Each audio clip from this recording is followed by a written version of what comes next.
ഉദ്ഘാടനത്തിന് ഇവിടെ പ്രസക്തി ഇല്ലാന്ന് തോന്നുന്നു. നമ്മളിവിടെ ഓൾറെഡി ഇവിടെ ഒന്ന് കുറേ സംസാരിച്ചല്ലോ അല്ലേ. പിന്നെ എല്ലാവരും നമ്മൾ അറിയുന്നവർ തന്നെയാണ്. ഇന്ന് എനിക്ക് തന്ന വിഷയം എന്തായിരുന്നു വെച്ചാൽ ആരോഗ്യപരമായ വാർദ്ധക്യം എന്നായിരുന്നു. പക്ഷേ എനിക്കിവിടുത്തെ ഒരു അറ്റ്മോസ്ഫിയർ മനസ്സിലാക്കി വാർദ്ധക്യം ഇവിടെ ആർക്കും ആവുന്നില്ല എന്ന് എനിക്ക് തോന്നുന്നത്. അപ്പം ഞാൻ പെട്ടെന്ന് വിഷയം അങ്ങ് മാറ്റി, ലൈഫ് സ്റ്റൈൽ ഡിസീസ് പ്രിവെൻഷനും ആരോഗ്യപരമായിട്ടുള്ള വാർദ്ധക്യവും ആക്കി. മനസ്സിലായില്ലേ? ഇത് കഴിയുമ്പോൾ നിങ്ങൾക്ക് മനസ്സിലാവും ആരും വയസ്സന്മാരാവുന്നില്ല എന്നുള്ളത്.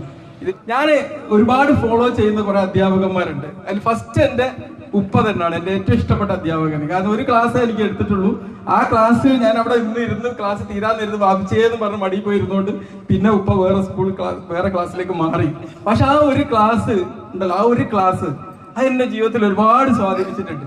പാട്ട് പാടി നല്ല കളർഫുൾ ആയിട്ടുള്ള ചിത്രങ്ങളൊക്കെ വരച്ച് ഒരുപാട് തമാശകളൊക്കെ പറഞ്ഞെടുത്ത ആ ഒരു ക്ലാസ് എൻ്റെ ജീവിതത്തിൽ ഏറ്റവും കൂടുതൽ ഓർക്കുന്ന ഒരാളാണ്. അത് എന്നെ ഇന്ന് ക്ലാസ് എടുക്കാൻ എന്നെ മോട്ടിവേറ്റ് ചെയ്തു എന്നുള്ളതാണ്. ചിലപ്പോൾ ഒരു സ്പാർക്ക് മതിയാവും നമുക്ക് ഒരു മനുഷ്യന്മാർ കാണിച്ചിരുന്ന. ഇപ്പൊ ഈ പ്രൊജക്ടറൊക്കെ വെച്ച് ഞാൻ ക്ലാസ് എടുക്കുന്നത് കണ്ടോ? ഇതും എനിക്ക് എൻ്റെ കോളേജിൽ പഠിക്കുമ്പോൾ സമയത്ത് അവിടെ ഒരു അമേരിക്കയിൽ നിന്ന് ഒരു കപ്പിൾസ് വന്ന് എയ്ഡ്സ് ബോധവൽക്കരണ ക്ലാസ് നടത്തിയിരുന്നു. അപ്പൊ അന്ന് ഞാൻ അവരെടുത്ത ക്ലാസ് രീതി ഇങ്ങനെ പ്രൊജക്ടറൊക്കെ വെച്ച് ഭയങ്കര സംഭവമായിട്ട് നമ്മളിവിടെ നിന്ന് ആരും അങ്ങനെ എടുക്കുന്നില്ല. അപ്പൊ അതും അങ്ങനെ സ്വാധീനിച്ചു എന്നാ പറയുന്നത്. അങ്ങനെ എന്നെ സ്വാധീനിച്ച വേറെ രണ്ട് അധ്യാപകരുണ്ട്. ഒന്ന് പറഞ്ഞാൽ 95 വയസ്സുള്ള എൻ്റെ മെഡിസിന്റെ പ്രൊഫസർ, 95 വയസ്സുള്ള മെഡിസിന്റെ പ്രൊഫസർ. രണ്ടാളെ ഉദാഹരണം ഞാൻ പറയും കേട്ടോ, ഇത് നിങ്ങൾ പറഞ്ഞു തരണം ആരാ അതിന് വയസ്സെന്നുള്ളത്. 95 വയസ്സുള്ള എൻ്റെ മെഡിസിന്റെ പ്രൊഫസർ, ഒരു അസുഖങ്ങളുമില്ല. ഈ വയസ്സാം കാലത്തിലും 1 മണിക്കൂർ ഫുട്ബോൾ കളിക്കുകയും ചെയ്യും, 1 മണിക്കൂർ ഫുട്ബോൾ കാണുകയും ചെയ്യും. നന്നായിട്ട് പഠിക്കും, എല്ലാ ദിവസവും പഠിക്കും. നമ്മളൊക്കെ ഭക്ഷണം കഴിക്കാനൊക്കെ പോകുമ്പോൾ പോലും സാറ് ഇങ്ങനത്തെ ഒരു എൻജോയ് ചെയ്ത് പഠിക്കുന്നത് കാണാം. അത് ഇന്ന് നിങ്ങൾക്ക് എൻ്റെ കൺസൾട്ടിംഗ് റൂം കാണാം, എപ്പോഴും എൻ്റെ മുമ്പിൽ ഒരു ലാപ്ടോപ്പ് ഒക്കെ തുറന്നു നോക്കുന്നുണ്ടല്ലേ. അത് ആ അധ്യാപകന് കിട്ടിയ ഒരു മാതൃകയാണ്. അപ്പൊ അങ്ങനത്തെ ഒരാൾ. പിന്നെ ഒരു ദിവസം ഞാൻ മറ്റൊരു കഥ പറയാം. നമ്മൾ 2-3 എക്സാമ്പിൾ പറയാണ്ട്. ഒരു 22 വയസ്സ് എന്ന് നമ്മൾ പറയുന്ന ഒരു ചെറുപ്പക്കാരൻ, അദ്ദേഹം നന്നായിട്ട് സിഗരറ്റ് വലിക്കും, നന്നായിട്ട് പുക വലിക്കും, കൊളസ്ട്രോൾ ഉണ്ട്, ഷുഗർ ഉണ്ട്, പ്രഷർ ഉണ്ട്, നല്ല പൊണ്ണത്തടിയുണ്ട്. ഇതിൽ ഈ 95 വയസ്സുകാരനായ ഈ പ്രൊഫസറാണോ അല്ലെ 22 വയസ്സ് എന്ന് നമ്മൾ ഈ 22 വയസ്സ് എന്നൊക്കെ നമ്മൾ പറയുന്നത് നമ്മളൊരു ഇതിൽ പറഞ്ഞ എന്താ പറയുക, നമ്മൾ ഈ വണ്ടിക്ക് നമ്പർ വെക്കല്ലോ, അത്രേ ഉള്ളൂ. അതെന്താന്ന് പറയൂ അതിനു മുമ്പ്. ഓക്കെ, ആരാണ് ഇതിന് വയസ്സിന്? രണ്ടാമത്തെ ചെറുപ്പക്കാരനാണ്. നമ്പർ ബോർഡിൽ പുതിയ നമ്പർ ആയിരിക്കും, പക്ഷെ വെയ്ജിങ്ങില് ശരിയായ ആരോഗ്യത്തിന്റെ വയസ്സിൽ പ്രൊഫസറാണ് മുന്നിട്ട് നിൽക്കുന്നത് അല്ലേ. നമ്മൾ ഈ വയസ്സാവുക അല്ലെങ്കിൽ വാർദ്ധക്യം എന്ന് പറഞ്ഞാൽ എന്താ നമ്മൾ ഉദ്ദേശിക്കുന്നത്? എന്താണ് ഉദ്ദേശിക്കുന്നത്? നമ്മുടെ ശരീരത്തിൽ ഉണ്ടാകുന്ന ഒരുപാട് മാറ്റങ്ങളാണ് അല്ലേ. 3 തരം വയസ്സാണുള്ളത്. ഒന്ന് നമ്മളെ നമ്പർ പ്ലേറ്റ്, അതിന് പറയുന്ന പേരെന്താണ്? Chronological age. അത് വെറും നമ്പർ പ്ലേറ്റ് ആണ്. മനസ്സിലായില്ലേ? ഈ വർഷം റിലീസ് ചെയ്യുന്ന വണ്ടിക്ക് ഒരു നമ്പർ കൊടുക്കും അല്ലെ. KL 54 അല്ലേ മലപ്പുറം അല്ല, ഓരോ ജില്ലക്ക് ഓരോ നമ്പർ ഉണ്ടാവുമല്ലോ. നമ്മൾ 56 ആണ്. അപ്പൊ ഒരു നമ്പർ കൊടുക്കുമ്പോൾ തന്നെ നമ്പർ മാത്രമാണ് ഈ ക്രോണോളജിക്കൽ ഏജ്. പിന്നെ ബയോളജിക്കൽ ഏജ് എന്ന് പറഞ്ഞാൽ നമ്മൾ വയസ്സാവും തോറും നമ്മുടെ ശരീരത്തിൽ ഒരുപാട് മാറ്റങ്ങൾ ഉണ്ടായിക്കൊണ്ടിരിക്കും. പക്ഷെ ഈ മാറ്റങ്ങൾ നമ്മുടെ ജീവിത ശൈലി കൊണ്ട് നമുക്ക് മാറ്റിയെടുക്കാൻ പറ്റും. നമുക്കത് മാറ്റിയേക്കാൻ പറ്റും. ബയോളജിക്കൽ ഏജ് നമുക്ക് തന്നെ നമ്മുടെ ഓരോ ലൈഫ് സ്റ്റൈൽ കൊണ്ട് നമുക്കത് ഫിക്സ് ചെയ്യാൻ പറ്റും. മൂന്നാമത്തേത് ഒന്നുണ്ട്, സൈക്കോളജിക്കൽ ഏജ്. എല്ലാവരും ഒന്ന് ഉറക്കെ ചിരിക്കി.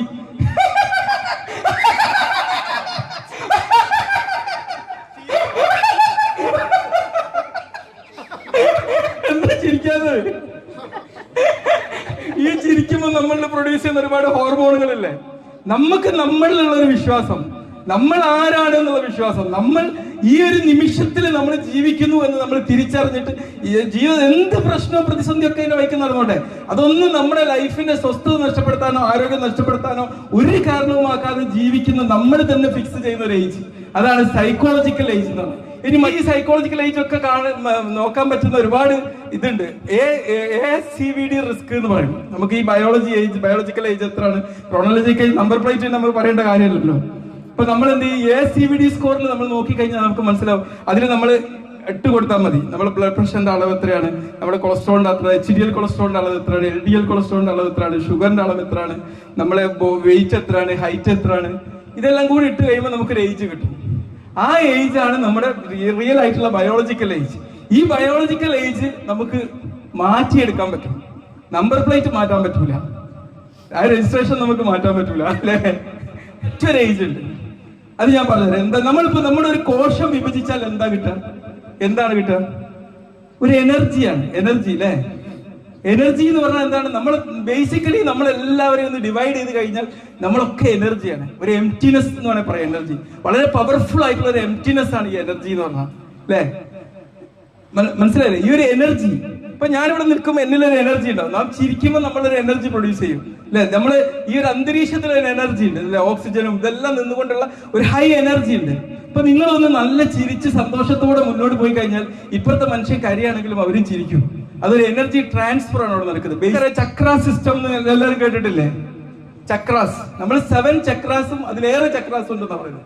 ഈ ഓരോ ചക്രാസിനും നമ്മൾക്ക് എന്താ പറയുക, ഓരോ എലിമെന്റ്സ് ആണ്. നമ്മളെ എർത്തുമായിട്ടും നമ്മളുമായിട്ട് കണക്ട് ചെയ്യുന്ന ഒരു എനർജി സിസ്റ്റമാണ്. ഈ ഒരു അതിനനുസരിച്ചുള്ള ഒരുപാട് മെഡിറ്റേഷനുകളും എല്ലാം ഉണ്ട്. ഇതിപ്പോ നമ്മൾ ബേസിക് ആയിട്ട് മൊത്തത്തിലൊരു കാര്യം പറയാതുകൊണ്ട് പറയണം. അപ്പൊ നമുക്കറിയാം റൂട്ട് ചക്ര, നമ്മൾ ഭൂമിയിലോട്ട് എർത്തിലോട്ട് നമ്മൾ വളരെ പെനിട്രേറ്റ് ചെയ്ത് നിൽക്കുന്നു എന്നുള്ളൊരു ബോധം ഉണ്ടാക്കുന്ന ഒന്നാണ്. പിന്നെ അത് കഴിഞ്ഞിട്ട് ഇവിടെ ഒരു ചക്ര, പിന്നെ ഹാർഡ് ചക്ര ഉണ്ട്. എല്ലാവരും ഹാർഡ് ചക്രയിലൊന്ന് കൈവെക്ക്. എല്ലാവരും ആ എനർജി ഒന്ന് ഫീൽ ചെയ്യുന്നില്ലേ? സ്നേഹത്തിന്റെ എനർജി, നല്ലൊരു പച്ച ഗ്രേഡിയന്റ് എനർജി ആയിട്ട് നിങ്ങളെ ഹൃദയത്തിൽ നിന്ന് ആ സ്നേഹം ഈ ഒരു മണ്ണുന്തല ഗ്രാമം മുഴുവനും വ്യാപിക്കുന്നതായിട്ടൊന്ന് ഇമാജിൻ ചെയ്യും. ഈ മണ്ണുന്തലയും കഴിഞ്ഞ്, ഇടവണ്ണയും കഴിഞ്ഞ്, ഈ മലപ്പുറം ജില്ലയും കഴിഞ്ഞ്, കേരള സ്റ്റേറ്റും കഴിഞ്ഞ്, ഇന്ത്യ രാജ്യം മുഴുവനായി അതും കഴിഞ്ഞ് ലോകം മുഴുവനും നിങ്ങളെ ഈ ഒരു സ്നേഹത്തിന്റെ എനർജി വ്യാപിക്കുന്നത് നിങ്ങൾ ഇമാജിൻ ചെയ്യും. നിങ്ങൾ ഇമാജിൻ ചെയ്യുന്നതിനാണ് സത്യം. നമ്മൾ എന്താണോ ഇമാജിൻ ചെയ്യുന്നത് അത് തന്നെയാണ് റിയാലിറ്റി. നമ്മളെ ബ്രെയിൻ, കാരണം എന്തൊരു സത്യമാവുന്ന എപ്പോഴാണ് നമുക്ക് മനുഷ്യന് പെർസെപ്ഷൻ ഉണ്ടാവുമ്പല്ലേ. അപ്പൊ നമ്മൾ അതുപോലെ പെർസീവ് ചെയ്ത് കഴിഞ്ഞാൽ അത് തന്നെയാണ് അതിന്റെ റിയാലിറ്റി. അപ്പം പിന്നെ അത് കഴിഞ്ഞ് അതിന്റെ മുകളിൽ നമുക്കൊരു ത്രോഡ് ചക്ര. ഇപ്പൊ നമ്മളെ ഇവളൊക്കെ നല്ല ത്രോഡ് ചക്ര വളരെ ആക്റ്റീവ് ആയിട്ടുള്ള ഒരു പെൺകുട്ടിയാണ്. അതുകൊണ്ട് അത്രയും മനോഹരമായിട്ട് പാടാൻ പറ്റുന്നത്. പിന്നെ ഇൻഡ്യൂഷൻ ഇത് നമുക്ക് അതൊരു ചക്രയാണ്. പിന്നെ നമുക്ക് മൊത്തത്തിലുള്ള ഒരു ഹോൾ ചക്ര. ഈ എനർജി ലെവലിൽ നമ്മൾ ചിന്തിക്കുമ്പോൾ എന്താവും, അവിടെയും നമുക്ക് വാർദ്ധക്യം എന്നുള്ള സംഭവമേ ഉണ്ടാവില്ല. എല്ലാവരും എവർ യങ് ആയിട്ട് നിൽക്കും. ഒന്ന് ഞാൻ ഈ ഒരു ക്ലാസ്സിന് റെഫർ ചെയ്തപ്പം 100 വയസ്സുള്ള ഒരു ഡോക്ടറുടെ കുറച്ച് കാര്യങ്ങൾ എനിക്ക് റെഫർ ചെയ്യാൻ പറ്റി. എനിക്ക് വളരെ സന്തോഷം തോന്നി. ഇന്നത്തെ ഒരു ക്ലാസ്സിന് വേണ്ടി ഞാൻ പല കാര്യങ്ങളും ഇങ്ങനെ റെഫർ ചെയ്തപ്പോൾ നമുക്ക് എന്തായാലും നോളജ് അപ്ഡേറ്റ് ചെയ്യാണ്ട് ഒരു സ്ഥലത്ത് ഒരു ക്ലാസ് എടുക്കാൻ പറ്റില്ല. എനിക്ക് എപ്പോഴും ഫ്രഷ് ക്ലാസ്സുകൾ കൊടുക്കുന്ന ഇഷ്ടം, പഴയത് ഇങ്ങനെ കോപ്പി അടിച്ച് കൊടുക്കുന്ന എനിക്ക് ഇഷ്ടമല്ല. അപ്പൊ ഞാൻ എടുത്തപ്പോൾ ആ ഡോക്ടർ 100-ാം വയസ്സിൽ എന്തൊരു ആക്റ്റീവായിട്ടാണ് നിൽക്കുന്നത്, ന്യൂട്രീഷന്റെ ഡോക്ടറാണ്. ഈ വാർദ്ധക്യം ഉണ്ടാക്കുന്ന കുറച്ച് കാര്യങ്ങളുണ്ട്, അത് നമ്മൾ ശ്രദ്ധിക്കണം. ചില ഇൻട്രൻസിക് സ്റ്റെബിലിറ്റീസ് ഉണ്ട്. ആൾട്ടേർഡ് ഇൻട്രാസെല്ലുലാർ കമ്മ്യൂണിക്കേഷൻ, നമ്മുടെ ശരീരത്തിന്റെ ഉള്ളിൽ നടക്കുന്ന കുറെ പ്രശ്നങ്ങളുണ്ട്. പിന്നെ അതുപോലെ തന്നെ ഇതിലുണ്ടാവുന്ന നമ്മളെ ഉള്ളിൽ കോശങ്ങൾ തമ്മിലുള്ള കണക്ഷനിടയിൽ ഉണ്ടാകുന്ന വീക്ക്നെസ്. പിന്നെ ഈ കോശങ്ങൾ ഓട്ടോമാറ്റിക് ആയിട്ട് മരിച്ചു പോകും, അപ്പപ്റ്റോസിസ് എന്ന് പറയാം, അങ്ങനത്തെ ഒരു സംഭവം നടക്കും. പിന്നെ എപ്പിജെനറ്റിക് ആൾട്ടറേഷൻ എന്ന് പറയും. ഇവിടെയാണ് നമ്മൾ ഫോക്കസ് ചെയ്യേണ്ടത്. എപ്പിജെനറ്റിക്സ് എന്ന് പറയും. നമ്മൾ ജെനറ്റിക്സ് എന്ന് പറഞ്ഞാൽ എന്താണ്? നമുക്ക് ഇപ്പൊ ഒരു ജെനറ്റിക് ഇതൊക്കെ നോക്കിക്കഴിഞ്ഞാൽ, ടെസ്റ്റ് ചെയ്ത് കഴിഞ്ഞാൽ നമുക്ക് ഇന്ന അസുഖം വരും എന്നൊക്കെ പറയും. ഇപ്പൊ ജെനറ്റിക് ടെസ്റ്റ് ചെയ്ത് കഴിഞ്ഞാൽ നമുക്ക് പ്രമേഹം വരാൻ, അറ്റാക്ക് വരാൻ, സ്ട്രോക്ക് വരാനൊക്കെ സാധ്യതകൾ അതിൽ കാണിക്കും. ഇവിടെയാണ് നമുക്ക് എപ്പിജെനറ്റിക്സിന്റെ റോള് കിടക്കുന്നത്. എപ്പിജെനറ്റിക്സ് എന്ന് പറഞ്ഞാൽ ജെനറ്റിക്സിന്റെ മേലെ ഒരു ലെയർ ആയിട്ട് നിൽക്കുന്നതാണ്. എന്താ സംഭവം? നമ്മുടെ ലൈഫ് സ്റ്റൈലാണ്, നമ്മളെ ആറ്റിറ്റ്യൂഡ്സ്, നമ്മുടെ ജീവിതത്തോടുള്ള നമ്മുടെ കാഴ്ചപ്പാടുകൾ, നമ്മൾ എവർ യങ്ങായി ജീവിക്കാനുള്ള നമ്മുടെ തീരുമാനം, ഇതൊക്കെയാണ് എന്താക്കുക ഈ ജെനറ്റിക്സിനും മേലെ വർക്ക്. ഇപ്പൊ ഒരാൾക്ക് പ്രമേഹം ഉണ്ടാവാൻ സാധ്യത ഉണ്ട് എന്ന് വിധി വന്നു. ഇപ്പൊ ഒരുപാട് നമുക്കറിയാം, ഹൃദ്രോഗങ്ങളൊക്കെ വരുന്നവർ മരിച്ചു പോകുന്ന ഒരുപാട് പേര് വീടുകളിൽ ഉണ്ടാവാറുണ്ട്. അവർക്ക് നോക്കിയാൽ ലിപ്പോപ്രോട്ടീൻ ബി എന്ന് പറയുന്ന ഒരു കൊളസ്ട്രോൾ ഹൈ ആയിട്ട് കാണാറുണ്ട് ഈ പെട്ടെന്ന് മരണങ്ങൾ നടക്കുന്ന വീടുകളിൽ. അപ്പൊ ഈ ലിപ്പോപ്രോട്ടീൻ ബി ഹൈ ആണ് എന്ന് കാണുന്ന ഒരു വ്യക്തിയെ സംബന്ധിച്ചിടത്തോളം അത് അവരെ വീട്ടിൽ നിന്ന് വരുന്ന ഒരു സാഹചര്യം അവർക്ക് തടയാൻ പറ്റും. അല്ലാണ്ട് എനിക്ക് പാരമ്പര്യമുണ്ട്, എനിക്ക് അസുഖം വരാൻ പോവാണ്, മാക്സിമം ഇപ്പൊ അങ്ങോട്ട് ജീവിച്ച് തീർക്കാതെ വിചാരിക്കുകയല്ല ചെയ്യേണ്ടത്. ഇത് മാറ്റാൻ പറ്റും. അവിടെയാണ് എപ്പിജെനറ്റിക്സിന്റെ റോള്. അത് നാം ചെയ്യുന്ന ജീവിത ശൈലിയും നമ്മൾ ഓരോ സാഹചര്യത്തോടും കാണിക്കുന്ന മനോഭാവങ്ങളും ഇതൊക്കെയാണ്. അത് നമ്മൾ അങ്ങോട്ട് തീരുമാനിക്കാണ്. എനിക്ക് ഇങ്ങനെ അസുഖം വരാൻ സാധ്യതയുണ്ട്, പക്ഷെ ഇത് വരാതിരിക്കാനുള്ള ഒരു ശ്രമം എന്നത് ഉണ്ടാവും എന്ന് പറയാം. ചുരുക്കി പറഞ്ഞാൽ ജെനറ്റിക്സ് ഒരു ലോക്കാണെങ്കിൽ ഇത് തുറക്കാനുള്ള ചാവി നമ്മുടെ ജീവിത ശൈലി നമ്മൾ ഇവിടുന്ന് ഈ എപ്പിജെനറ്റിക്സ് ആണെന്ന് വേണം പറയാം. പിന്നെ സൂര്യപ്രകാശത്തിന്റെ വിഷവസ്തുക്കൾ, ഇതൊക്കെ എക്സ്റ്റേണൽ സാഹചര്യങ്ങളാണ്. നമ്പർ പ്ലേറ്റ് ഏതായാലും നമ്മൾ മാറ്റണ്ട. നമ്പർ പ്ലേറ്റ് ഓരോ വർഷം ഇങ്ങനെ അപ്ഡേറ്റ് ചെയ്തോട്ടല്ലേ. അല്ല, നമ്മളെ ഈ ബയോളജിക്കൽ ഏജ് നമുക്ക് കുറച്ച് വരാനും നമ്മുടെ സൈക്കോളജിക്കൽ ഏജ് നമ്മൾ ഏത് പ്രായത്തിൽ നിൽക്കാനാണോ ആഗ്രഹിക്കുന്നത് അത് നിലനിർത്താനും നമ്മൾ ചെയ്യേണ്ട ഒന്ന്, നന്നായിട്ട് ഭക്ഷണത്തിൽ നമ്മൾ ശ്രദ്ധിക്കണം. പിന്നെ പുകവലി പോലത്തെ ദുശീലങ്ങൾ ഉണ്ടെങ്കിൽ അതിനോട് എന്തായാലും ഗുഡ് ബൈ പറയണം. എക്സസീവ് ആൽക്കഹോൾ യൂസ് ചെയ്യുക, ഇതൊക്കെ ശരീരത്തിന് അപകടം ഉണ്ടാക്കും. അതൊക്കെ നമ്മളിലേക്ക് വാർദ്ധക്യം വിളിച്ച്, അതാണ് നമ്മൾ വാർദ്ധക്യം വിളിച്ചു വരുത്തുന്നത്. പിന്നെ വ്യായാമം ചെയ്യാത്തൊരു സാഹചര്യം, പിന്നെ നമ്മൾ വെറുതെ ഇങ്ങനെ മാനസിക സമ്മർദ്ദങ്ങളും പേറി നടക്കുക. ഏറ്റവും കൂടുതൽ ആയുസ്സുള്ള ആൾക്കാർ താമസിക്കുന്ന ഒരു സോൺ ഉണ്ട്, എന്താ പറയാ, ബ്ലൂ സോൺ എന്ന് പറയൂലേ. അതിൽ ഏറ്റവും പേര് കേട്ട ഒരു സ്ഥലം ജപ്പാനാണ്. അപ്പൊ ഈ ജപ്പാനിലെ മനുഷ്യന്മാരുടെ ഒരു ജീവിത ശൈലിയുണ്ട്, അത് അനുവർത്തിച്ച് കഴിഞ്ഞാൽ ഒരു പക്ഷേ നമുക്കും കിട്ടും. ജപ്പാനിലെ 100 വയസ്സ് കഴിഞ്ഞ് ആരോഗ്യത്തോടെ ജീവിക്കുന്ന ഒരുപാട് മനുഷ്യന്മാരുള്ള രാജ്യമാണ്. അതുപോലെയാണ് ഈ ബ്ലൂ സോൺ എന്ന് പറഞ്ഞത്. മെഡിറ്ററേനിയൻ രാജ്യങ്ങൾ എന്ന് പറയും. ഒരുപക്ഷെ അത്തരം ഒരു കൾച്ചറാണ് ഈ മണ്ണും തലയിൽ നിങ്ങൾ രൂപപ്പെടുത്തുന്നത് എനിക്ക് ഇവിടെ വന്നപ്പോൾ തോന്നിയത്. അതെന്നാണ് ആ ഒരു കൾച്ചറാണ് നിങ്ങളിവിടെ രൂപപ്പെടുത്തുന്നത്. അപ്പൊ അവർ ചെയ്യുന്ന കുറച്ച് കാര്യം എന്ന് പറഞ്ഞാൽ അവർ ഡെയിലി കുളിക്കുക എന്ന് പറഞ്ഞതല്ല, അതിൽ കുറച്ച് മിനറൽസ് ഒക്കെ ആഡ് ചെയ്തിട്ട് കുളിക്കുന്ന ആൾക്കാരാണ് ഡെയിലി. കാരണം നമ്മളിവിടെ ഡെയിലി കുളിക്കുന്നവർ തന്നെയാണ്. പക്ഷെ യൂറോപ്പിലൊക്കെ എന്ന് പറഞ്ഞാൽ അവർ ആഴ്ചയിൽ ഒരിക്കലൊക്കെ കുളിക്കുന്ന ആൾക്കാരാണ്. കാരണം അവിടെ ഈ തണുത്ത രാജ്യങ്ങളാണല്ലോ, അപ്പൊ വല്ലാണ്ട് വേർക്കൊന്നും ഇല്ലാത്തതുകൊണ്ട്. പിന്നെ അവിടുത്തെ ഒരു പ്രത്യേകത എന്താ അറിയോ, ഇത് പെണ്ണുങ്ങൾക്ക് വളരെ സന്തോഷം നൽകുന്ന ഒരു കാര്യമാണ്. നിങ്ങൾക്ക് ജോലിഭാരം കുറക്കാൻ പോകാൻ ഈ ബാത്റൂം ഡെയിലി ക്ലീൻ ആക്കും എന്നുള്ളതാണ്. അത് അവിടെ വലിയ റിച്വലാണ് ഈ ജപ്പാനില്. കാരണം ഈ ബാത്റൂം ക്ലീൻ ആക്കുന്നതോട് കൂടി അവർക്ക് ഒരുപാട് ബാക്കിയെല്ലാം ക്ലീൻ ആക്കാനുള്ള ഒരു അവസ്ഥ വരും. ജോലി സ്ഥലങ്ങൾ, മറ്റു ജീവിതത്തിലെ സാഹചര്യങ്ങളൊക്കെ അടുക്കിച്ചിട്ട് ഉണ്ടാക്കാൻ പറ്റും എന്നുള്ളതാണ്. കാരണം ഏറ്റവും വൃത്തികേടായി കിടക്കുന്ന ഒരു സംഭവമായിരിക്കുമല്ലോ ഈ ബാത്റൂം തന്നെ. പിന്നെ എക്സസൈസിന്റെ കാര്യത്തിൽ അവർക്കൊരു വിട്ടുവീഴ്ചയില്ല. നിങ്ങൾ ജപ്പാനിൽ പോയി കഴിഞ്ഞാൽ അവിടെ ഏറ്റവും കൂടുതൽ ഇന്നും ആൾക്കാർ ബൈസിക്കിളിൽ പോണവരും നടക്കുന്നവരും ആയിരിക്കും. കാറൊക്കെ ഉപയോഗിക്കുന്നതിൽ വളരെ കുറവാണെന്നാണ് ഞാൻ കേട്ടത്. അവിടെ രസം നല്ല എല്ലാവരും നേരത്തെ എഴുന്നേൽക്കും എന്നുള്ളതാണ്. അവിടെ ഒരു 5 മണിക്കൊക്കെ എഴുന്നേൽക്കുന്ന ആരാള് 5:30 6. ഓക്കെ, എന്തായാലും വെരി ഗുഡ്. എല്ലാവർക്കും ഒരു ക്ലാപ്പ് പിടിക്കുന്നാലും.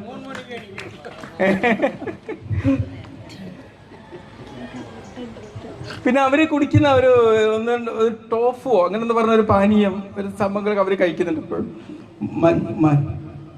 പിന്നെ അവർ ചെയ്യുന്ന മറ്റൊരു കാര്യം എന്ന് പറഞ്ഞാൽ ഇവിടെയൊക്കെ കുറെ മലകളൊക്കെ ഉള്ള സ്ഥലമല്ലേ അല്ലേ, നല്ല പ്രകൃതി രമണീയമായ ഒരു സ്ഥലമാണ്. ഇങ്ങോട്ട് വരുമ്പോൾ തന്നെ എനിക്ക് ഭയങ്കര ഇഷ്ടം തോന്നി കണ്ടപ്പോൾ. അപ്പൊ ഈ ഇടയ്ക്കൊന്ന് മൗണ്ടൻ ക്ലൈംബിംഗ് ഒക്കെ ചെയ്യാം. അതും ജപ്പാൻകാർ ചെയ്യുന്ന ഒരു കാര്യമാണ്. ഇനി കുറച്ച് നമുക്ക് ഒന്ന് ഡാൻസ് ഒന്ന് എല്ലാം ആടിയാ മതി എല്ലാവരും.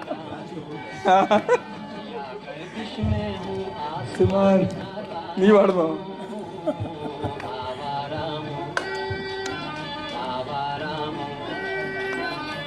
गर्दिश में हूँ आसमान का तारा हूँ, आवारा हूँ।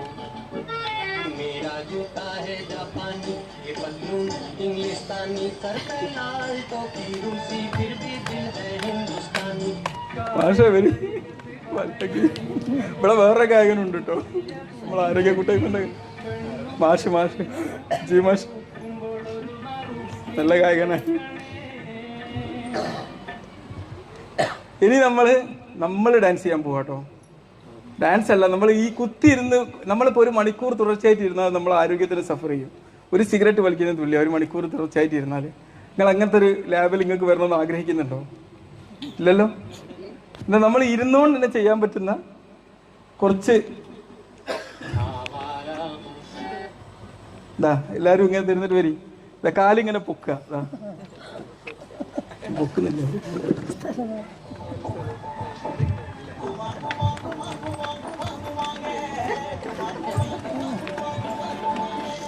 ഇരുന്നിടത്തുനിന്ന് ഞാൻ നിന്നിട്ടാ ചെയ്യുന്നത്.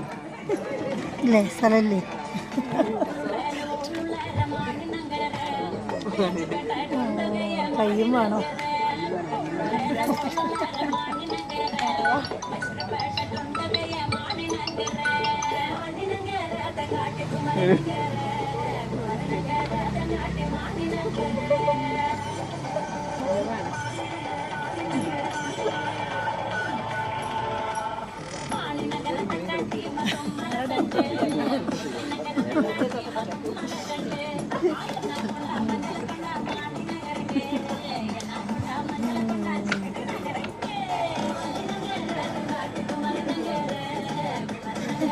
എങ്ങനെങ്കിലും മൂവ് ചെയ്താൽ മതി. അപ്പൊ ഇരുന്നിടത്താണെങ്കിൽ പോലും നമ്മൾ എന്തെങ്കിലും വ്യായാമം എപ്പോഴും ചെയ്യണം.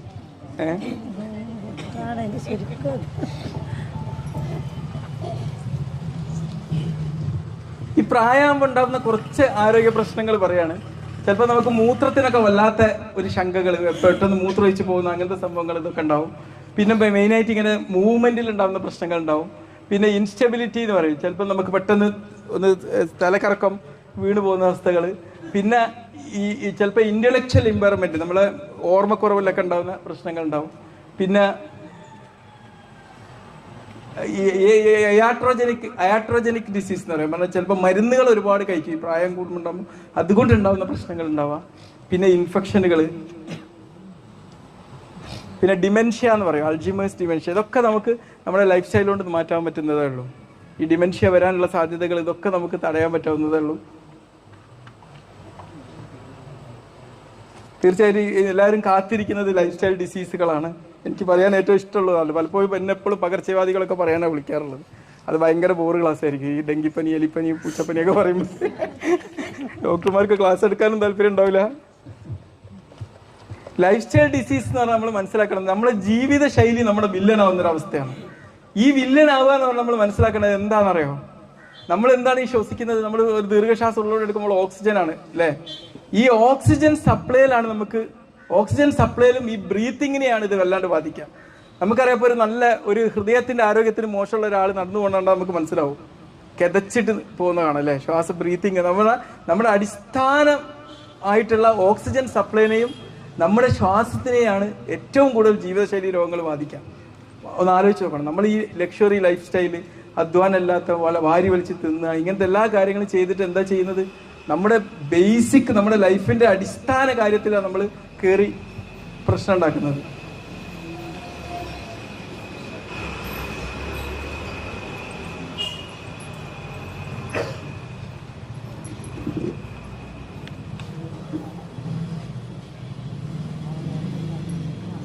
അപ്പൊ ഈ ജീവിതശൈലി രോഗങ്ങൾ ഉണ്ടാക്കാൻ കാരണം എന്തൊക്കെയാണ് കാരണങ്ങൾ?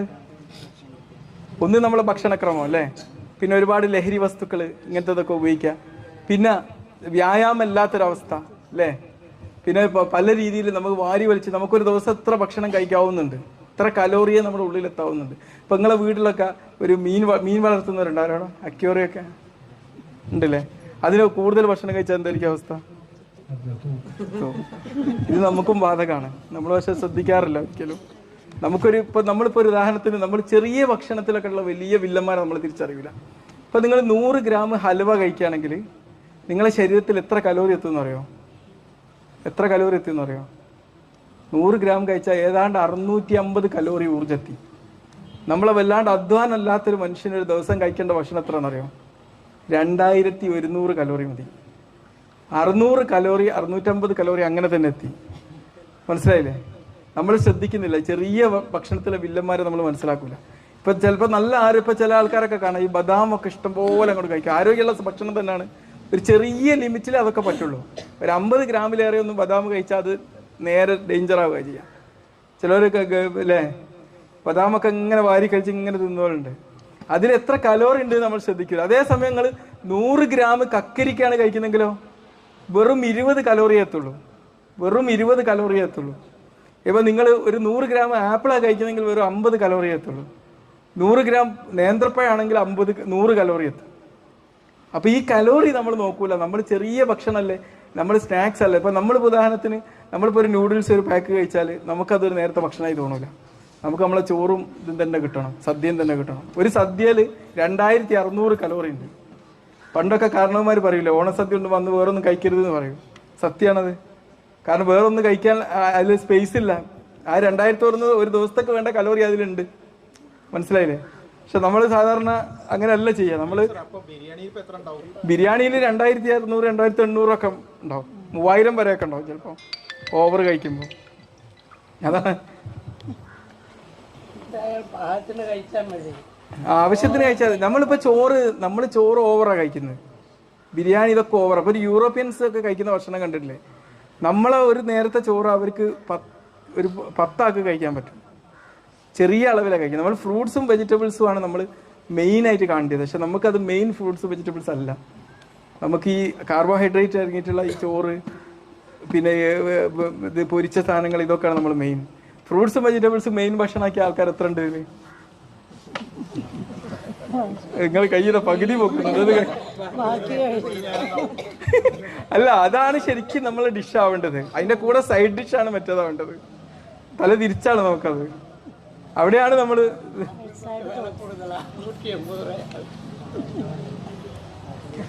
ഇപ്പൊ ഹൃദ്രോഗത്തിന് കാരണമാവുന്ന ഒരുപാട് വില്ലന്മാരുണ്ട് ജീവിതശൈലികൾ. അതിൽ ഏതൊക്കെയാണ്? ഏറ്റവും നമ്പർ 1 വില്ലൻ ആരാണ്? പുകവലി, പിന്നെ പ്രഷർ കൂടിയൊരവസ്ഥ, പിന്നെ കൊളസ്ട്രോൾ കൂടി നിൽക്കുന്ന ഒരവസ്ഥ, പ്രമേഹം, തടി, ഫിസിക്കൽ ഇനാക്ടിവിറ്റി, എന്താണ് അധ്വാനമില്ലാത്ത സാഹചര്യങ്ങൾ. പിന്നെ വേറെ ഒന്ന് നമ്മൾ ശ്രദ്ധിക്കണം, ടൈപ്പ് 2A പേഴ്സണാലിറ്റി എന്ന് പറയും. ഇതിൽ എന്തിനും വേഗം ചൂടാകുന്ന ആൾക്കാർ ആരെങ്കിലും ഉണ്ടോ? അത് ശ്രദ്ധിക്കണം. നിങ്ങൾ ചൂടാകുമ്പോൾ ചൂടാവാൻ പ്രേരിപ്പിച്ച സാഹചര്യത്തിലേക്ക് നോക്കരുത്. ചൂടാവുന്ന നിങ്ങളെ ശരീരത്തിൽ എന്ത് സംഭവിക്കുന്നു എന്ന് നോക്കണം. ഞാനിപ്പോൾ എൻ്റെ കുട്ടികളുടെ അടുത്തൊക്കെ ചൂടായി കുറേ കൊല്ലങ്ങളായി. വൈഫിൻ്റെ അടുത്ത് പോലും ചൂടായിട്ട് കുറേ ആയി. കാരണം എന്താ, അല്ല ഞാൻ എൻ്റെ കാര്യം ചിന്തിക്കും. കാരണം ഇത് ചൂടായി കഴിഞ്ഞാൽ നമ്മൾ അഡ്രിനലിൻ എന്ന് പറഞ്ഞ ഹോർമോൺ പ്രൊഡ്യൂസ് ചെയ്യും. നമ്മൾക്ക് പെട്ടെന്ന് വേണം ഒരു സ്ട്രോക്ക് വരാം, വേണമെങ്കിൽ ഒരു അറ്റാക്ക് വരാം, എന്തും വരാം. അത്രയും ഡേഞ്ചർ ആയിട്ടുള്ള ഒരു സാഹചര്യം. അപ്പൊ നമ്മളെ രാജ്യത്തിന്റെ അടുത്തൊരു ഇതുണ്ടെങ്കിൽ, ഒരു ന്യൂക്ലിയർ ബോംബ് ഉണ്ടെങ്കിൽ അത് എടുത്ത് പൊട്ടിച്ചാൽ രാജ്യത്ത് തന്നെ വീഴുന്ന ഒരു അവസ്ഥയാണ് ഈ ദേഷ്യം പിടിക്കുമ്പോൾ ഉണ്ടാകുക. അപ്പൊ മാക്സിമം നിങ്ങൾ ക്ഷമിക്കാൻ പഠിക്കാം. ഭയങ്കര സന്തോഷമല്ലോ.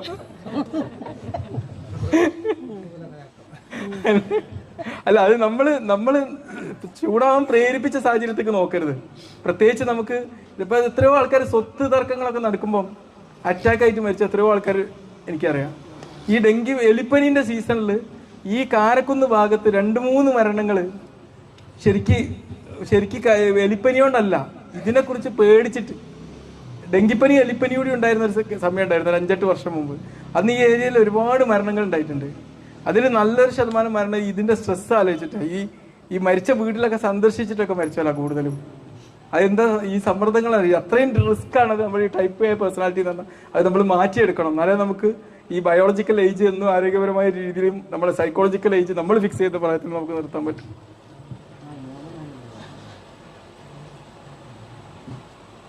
അപ്പൊ ഹൃദ്രോഗങ്ങൾ എന്തൊക്കെ തരണ്ട്?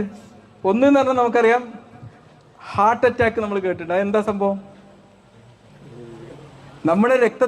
നമ്മളെ ഹൃദയത്തിലേക്ക് രക്തം സപ്ലൈ ചെയ്യുന്ന കൊറോണറി ആർട്ടറി ഉണ്ട്. ഈ കൊറോണറി ആർട്ടറിയിൽ എന്ത് ചെയ്യാം, നമ്മളെ ഭക്ഷണം ഇതിന്റെ അടിസ്ഥാനത്തിൽ അവിടെ ബ്ലോക്ക് ഉണ്ടാവുകയാണ്, കൊളസ്ട്രോൾ ഡെപ്പോസിറ്റ് ആയിട്ട്. എന്നിട്ട് അങ്ങോട്ടുള്ള ഫ്ലോ കുറഞ്ഞു പോകുമ്പോൾ എന്താവും, അങ്ങോട്ട് ഫ്ലോ കുറഞ്ഞപ്പോൾ ഹൃദയത്തിന്റെ രക്തം കിട്ടൂല, ഓക്സിജൻ സപ്ലൈ കിട്ടൂല, അതിന് വേണ്ട ഭക്ഷണം കിട്ടൂല. അപ്പൊ എന്താവും, അവിടെ അറ്റാക്ക് ഉണ്ടാവും.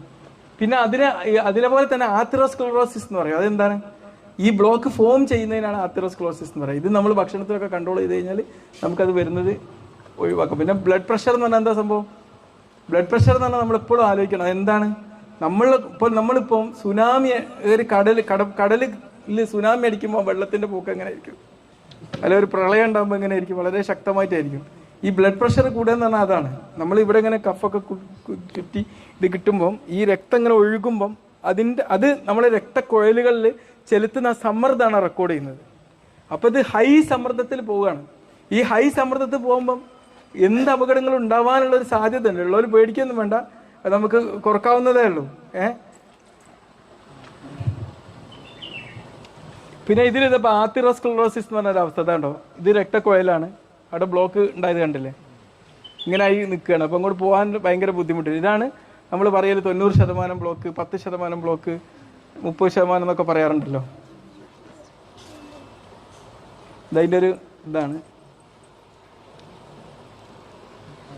അപ്പൊ ഈ സയൻസ് ഹൃദയം ഈ അറ്റാക്ക് ഉണ്ടാകുമ്പോൾ ചിലപ്പോൾ നമ്മൾ വയറിന്റെ പ്രശ്നമായിട്ട് വരുന്നവർക്ക് ECG എടുത്ത് നോക്കുമ്പോൾ അറ്റാക്ക് കാണും. അപ്പൊ എല്ലാവരും വിചാരിക്കരുത് വെറും ചെസ്റ്റ് പെയിൻ ആയിട്ടാണ് വരിക. പ്രത്യേകിച്ച് സ്ത്രീകൾ ശ്രദ്ധിക്കണം. സ്ത്രീകൾക്ക് പലപ്പോഴും ചെസ്റ്റ് പെയിൻ ഉണ്ടാവാറില്ല, വളരെ വളരെ റെയർ ആയിട്ട് ചെസ്റ്റ് പെയിൻ ഉണ്ടാവാറുള്ളൂ. അവർക്ക് ചിലപ്പോൾ ക്ഷീണം, തലകറക്കം അങ്ങനെയൊക്കെ ആയിട്ട് പ്രസന്റ് ചെയ്യാറുണ്ട്. അപ്പോൾ നമ്മൾ നോക്കണത് ചിലപ്പം ഇപ്പം തല കറങ്ങി വീണിട്ട് നോക്കുമ്പം ചെസ്റ്റ് പെയിൻ ഒന്നും ഉണ്ടാവില്ല. അപ്പം അങ്ങനെ വരുന്ന സാഹചര്യങ്ങളുണ്ട്. അപ്പം ചിലർക്ക് വേദനയായിട്ട് വരും, ചിലപ്പോൾ ഇടതുവശത്തേക്ക് റേഡിയേറ്റ് ചെയ്യും, ചിലപ്പം പല്ലുവേദനയായിട്ടൊക്കെ അറ്റാക്ക് പ്രസന്റ് ചെയ്യാറുണ്ട്.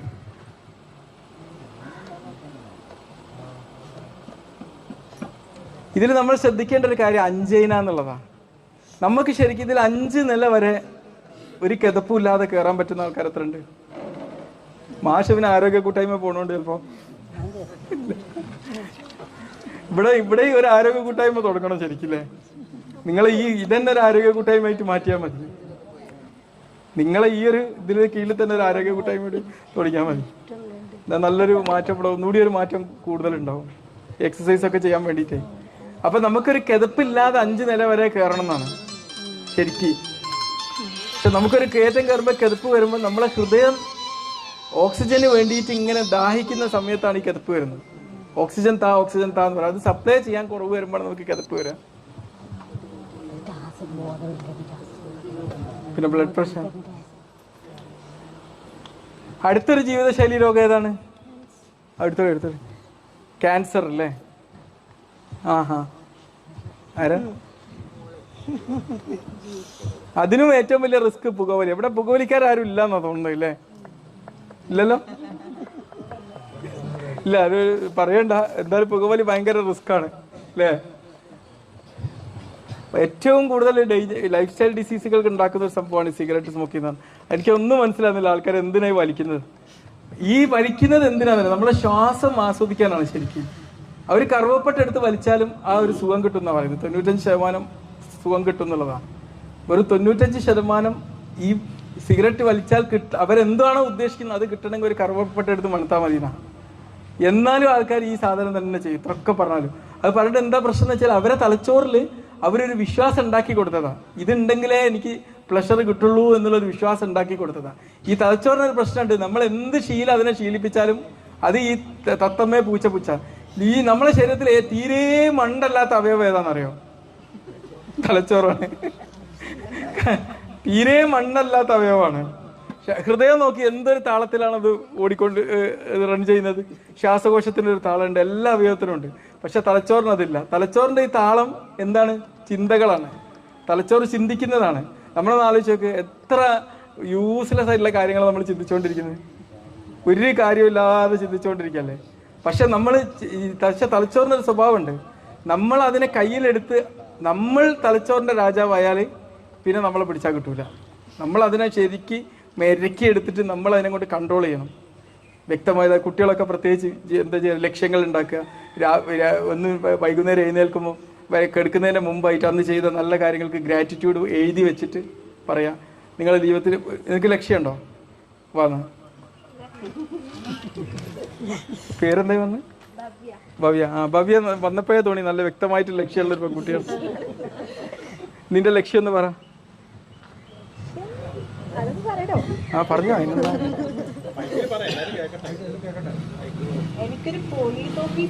Very good. അപ്പൊ നീ എന്ത് ചെയ്യണം എന്നറിയോ? നിന്റെ തലച്ചോറിനെ മെരുക്കിയെടുക്കാൻ എന്താ ചെയ്യേണ്ടതെന്ന് അറിയോ? എന്നും നീ എന്ത് ചെയ്യണം? രാവിലെ എഴുതി വെക്കുക. ഞാൻ ഭവ്യ ഇൻസ്പെക്ടർ എന്താ IPS എന്താണ്? IPS ഭവ്യ IPS അല്ല. അപ്പം എന്ത് ചെയ്യുക? എന്നിട്ട് പറയാ അന്ന് ഉണ്ടാകുന്ന ഒരു എക്സ്പീരിയൻസ് എഴുതി വെക്കുക. ഒരു എക്സ്പീരിയൻസ്. നീ ഒരു ഇൻസ്പെക്ടറായിട്ട് ഇന്ന ദിവസം ഇന്നൊരു പാവപ്പെട്ടൊരു ആളെ അടിച്ചിട്ട് ഒരാൾ വന്നു. എനിക്ക് വളരെ ദയ തോന്നി. അദ്ദേഹത്തിന് കേസ് കൊടുക്കാനൊക്കെ ഭയങ്കര ബുദ്ധിമുട്ട്. ഞാൻ പോയി പരസ്പരം സഹായിച്ചു കൊടുത്തു. അവരവസ്ഥ കേട്ടപ്പോൾ എനിക്ക് കരച്ചിൽ വന്നു. അത് എഴുതി വെക്കുമ്പം പ്രസന്റ് കണ്ടിന്യൂസ് ടെൻസിലായതിൻ്റെത്. കാരണം നിന്റെ ബ്രെയിൻ എന്താ വിശ്വസിക്കുക? ഇപ്പം നീ ഭവ്യ IPS ആണെന്നാണ് വിശ്വസിക്കുക. പ്രസന്റ് കണ്ടിന്യൂസ് എന്ന് പറഞ്ഞാൽ ഇപ്പം നടന്നുകൊണ്ടിരിക്കുന്ന സംഭവമായിട്ടാണ് എഴുതേണ്ടത്. ഇതെല്ലാ ദിവസവും ഇങ്ങനെ എഴുതി വെച്ചാൽ എന്താവും അറിയോ? നിന്നിൽ fake it until you make it എന്നാണ്. നീ നേടിയെടുക്കുന്നത് വരെ ഫേക്ക് ചെയ്യുക. നിന്റെ തലച്ചോറ് എന്താ വിശ്വസിക്കുക? നീ ഭവ്യ IPS ആണെന്നാ. ഇന്നൊക്കെ പണ്ട് ചെറുപ്പത്തിലെ മൊച്ചിങ്ങോട്ട് ഇങ്ങനെ സ്റ്റെതസ്കോപ്പ് ഉണ്ടാക്കിയപ്പോൾ ആൾക്കാർ ഡോക്ടറെ എന്ന് വിളിക്കുക. മനസ്സിലായത്? നമ്മൾ ആ ഒരു രീതിയിൽ അന്നേ കണ്ടു തുടങ്ങിയോണ്ടാണ്. നീ ഒന്ന് പറഞ്ഞു തന്നാലേ. നമുക്കിന്ന് ചീഫ് ഗസ്റ്റ് ആയിട്ട് ഭവ്യ IPS ഇവിടെ വന്നിട്ടുണ്ട്. ഇവിടെ വന്നിട്ട് 2 വാക്ക് ഒന്ന് പറ. ഭവ്യ IPS ആയിട്ട് പറഞ്ഞാൽ മതി.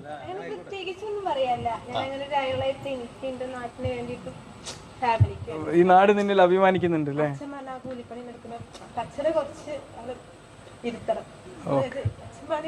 അച്ഛന് പണിയെടുക്കാതിരിക്കരുത്. പണിയെടുത്താലും പിന്നെ അച്ഛന് വയസ്സനായി പോകും. ഓക്കെ ഓക്കെ, ഒരു ക്ലാപ്പ് പിടിക്കുന്നു.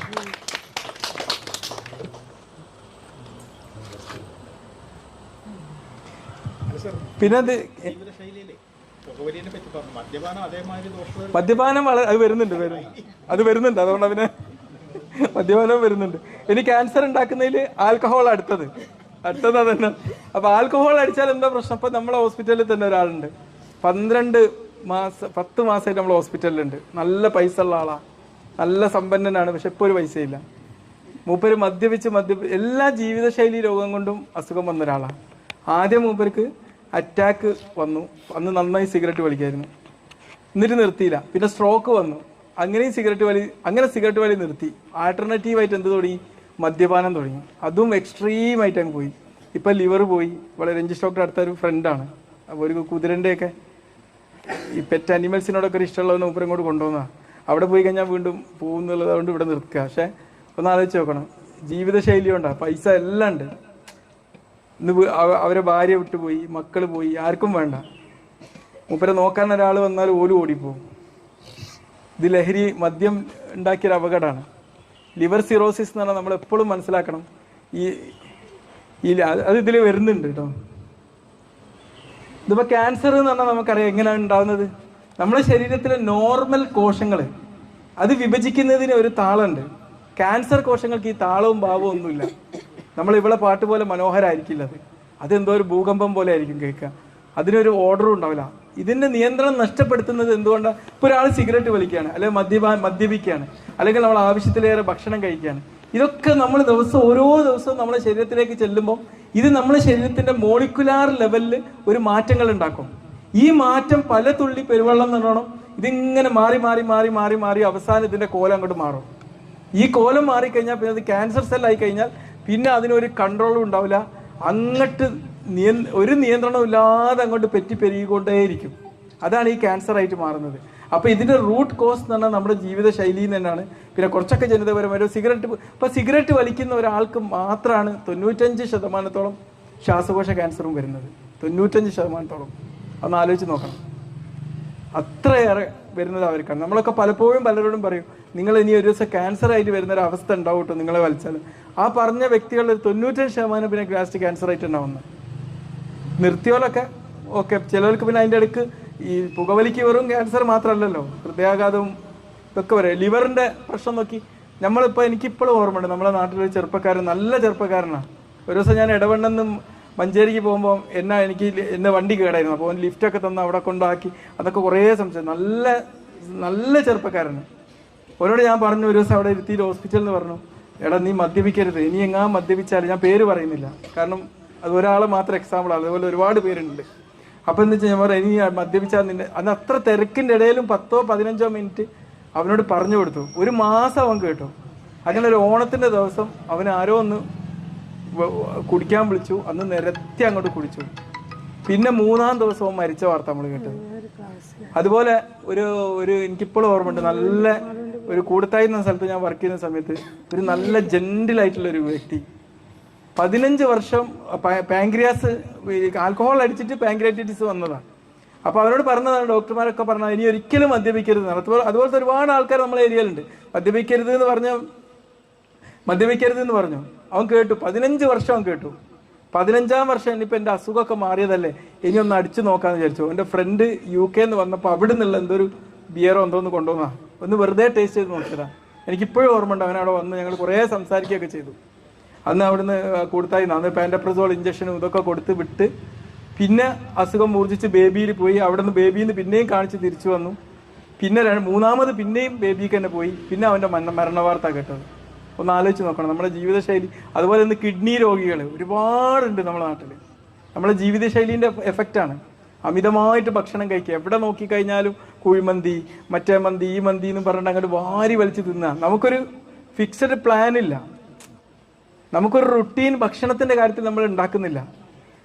നമ്മൾ ഇത്ര ഭക്ഷണം കഴിപ്പോൾ നമ്മൾ മീനിന് ഇത്രേ കൊടുക്കാവൂന്ന് നമുക്കറിയാം അല്ലേ, അത്രേ നമ്മൾ കൊടുക്കുള്ളൂ. അല്ലെങ്കിൽ നമ്മൾ എന്തെങ്കിലും ഒരു പെറ്റ്സിനെ വളർത്താൻ അതിന് അത്രേ കൊടുക്കുള്ളൂ. പക്ഷെ നമ്മളെ കാര്യത്തിൽ നമുക്ക് ഒരു കൺട്രോളില്ല. നമ്മൾ അങ്ങോട്ട് വാരി വലിച്ച് തിന്നുക. രാവിലെ അങ്ങോട്ട് ഭക്ഷണം കഴിച്ച് ഉച്ചക്ക് പിന്നെ രാത്രി കല്യാണം ഉണ്ടെങ്കിൽ അവിടെയും പോയി കഴിക്കുക. അങ്ങനത്തെ ഒരു അവസ്ഥയാണ്. എൻ്റെ ഒരു പോളിസി എന്താ വെച്ചാൽ, രാത്രി കല്യാണത്തിന് പോകണമെങ്കിൽ ഉച്ചക്ക് ഞാൻ അങ്ങോട്ട് കൺട്രോൾ ചെയ്യും.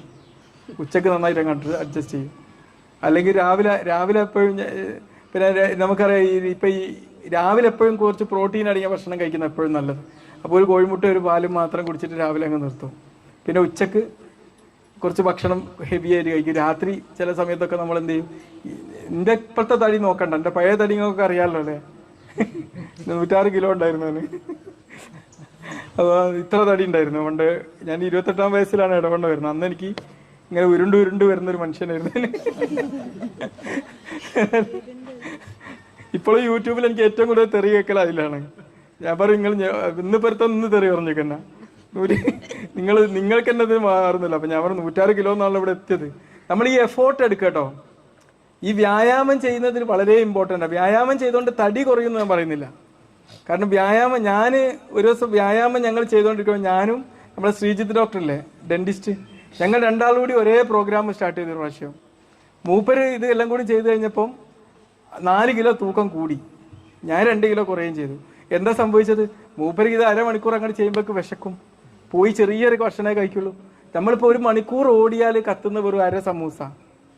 അപ്പം അര സമൂസ ഒഴിവാക്കുക എന്നുള്ളതാണ് 1 മണിക്കൂർ ഓടുന്നതിനേക്കാളും പ്രാധാന്യം. പക്ഷെ വ്യായാമം ഒഴിവാക്കാനും പാടില്ല. തടി കുറക്കാനും വ്യായാമമല്ല, അത് ഭക്ഷണം കൺട്രോൾ തന്നെ ചെയ്യണം. നീ കുറക്കണ്ട.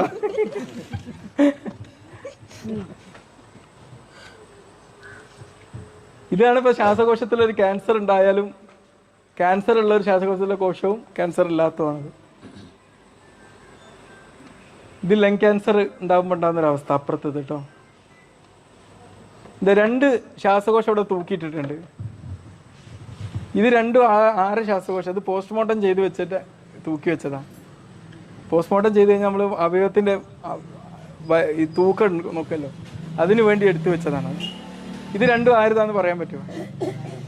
ഇത് രണ്ടാമത്തേത് ആരുതാണ്? Yes, very good. ഒരു ക്ലാപ്പ് കൊടുക്കി. പുകവലിക്കാരൻ്റെ ഒരു ശ്വാസകോശമാണ് കാണുന്നത്. ഇത്ര വ്യത്യാസമുണ്ട്. ഈ വലിച്ചു കൂട്ടുന്ന പുകവലി എല്ലാം അങ്ങനെയാണ് ചെന്ന് ഇതാക്കല്ലേ.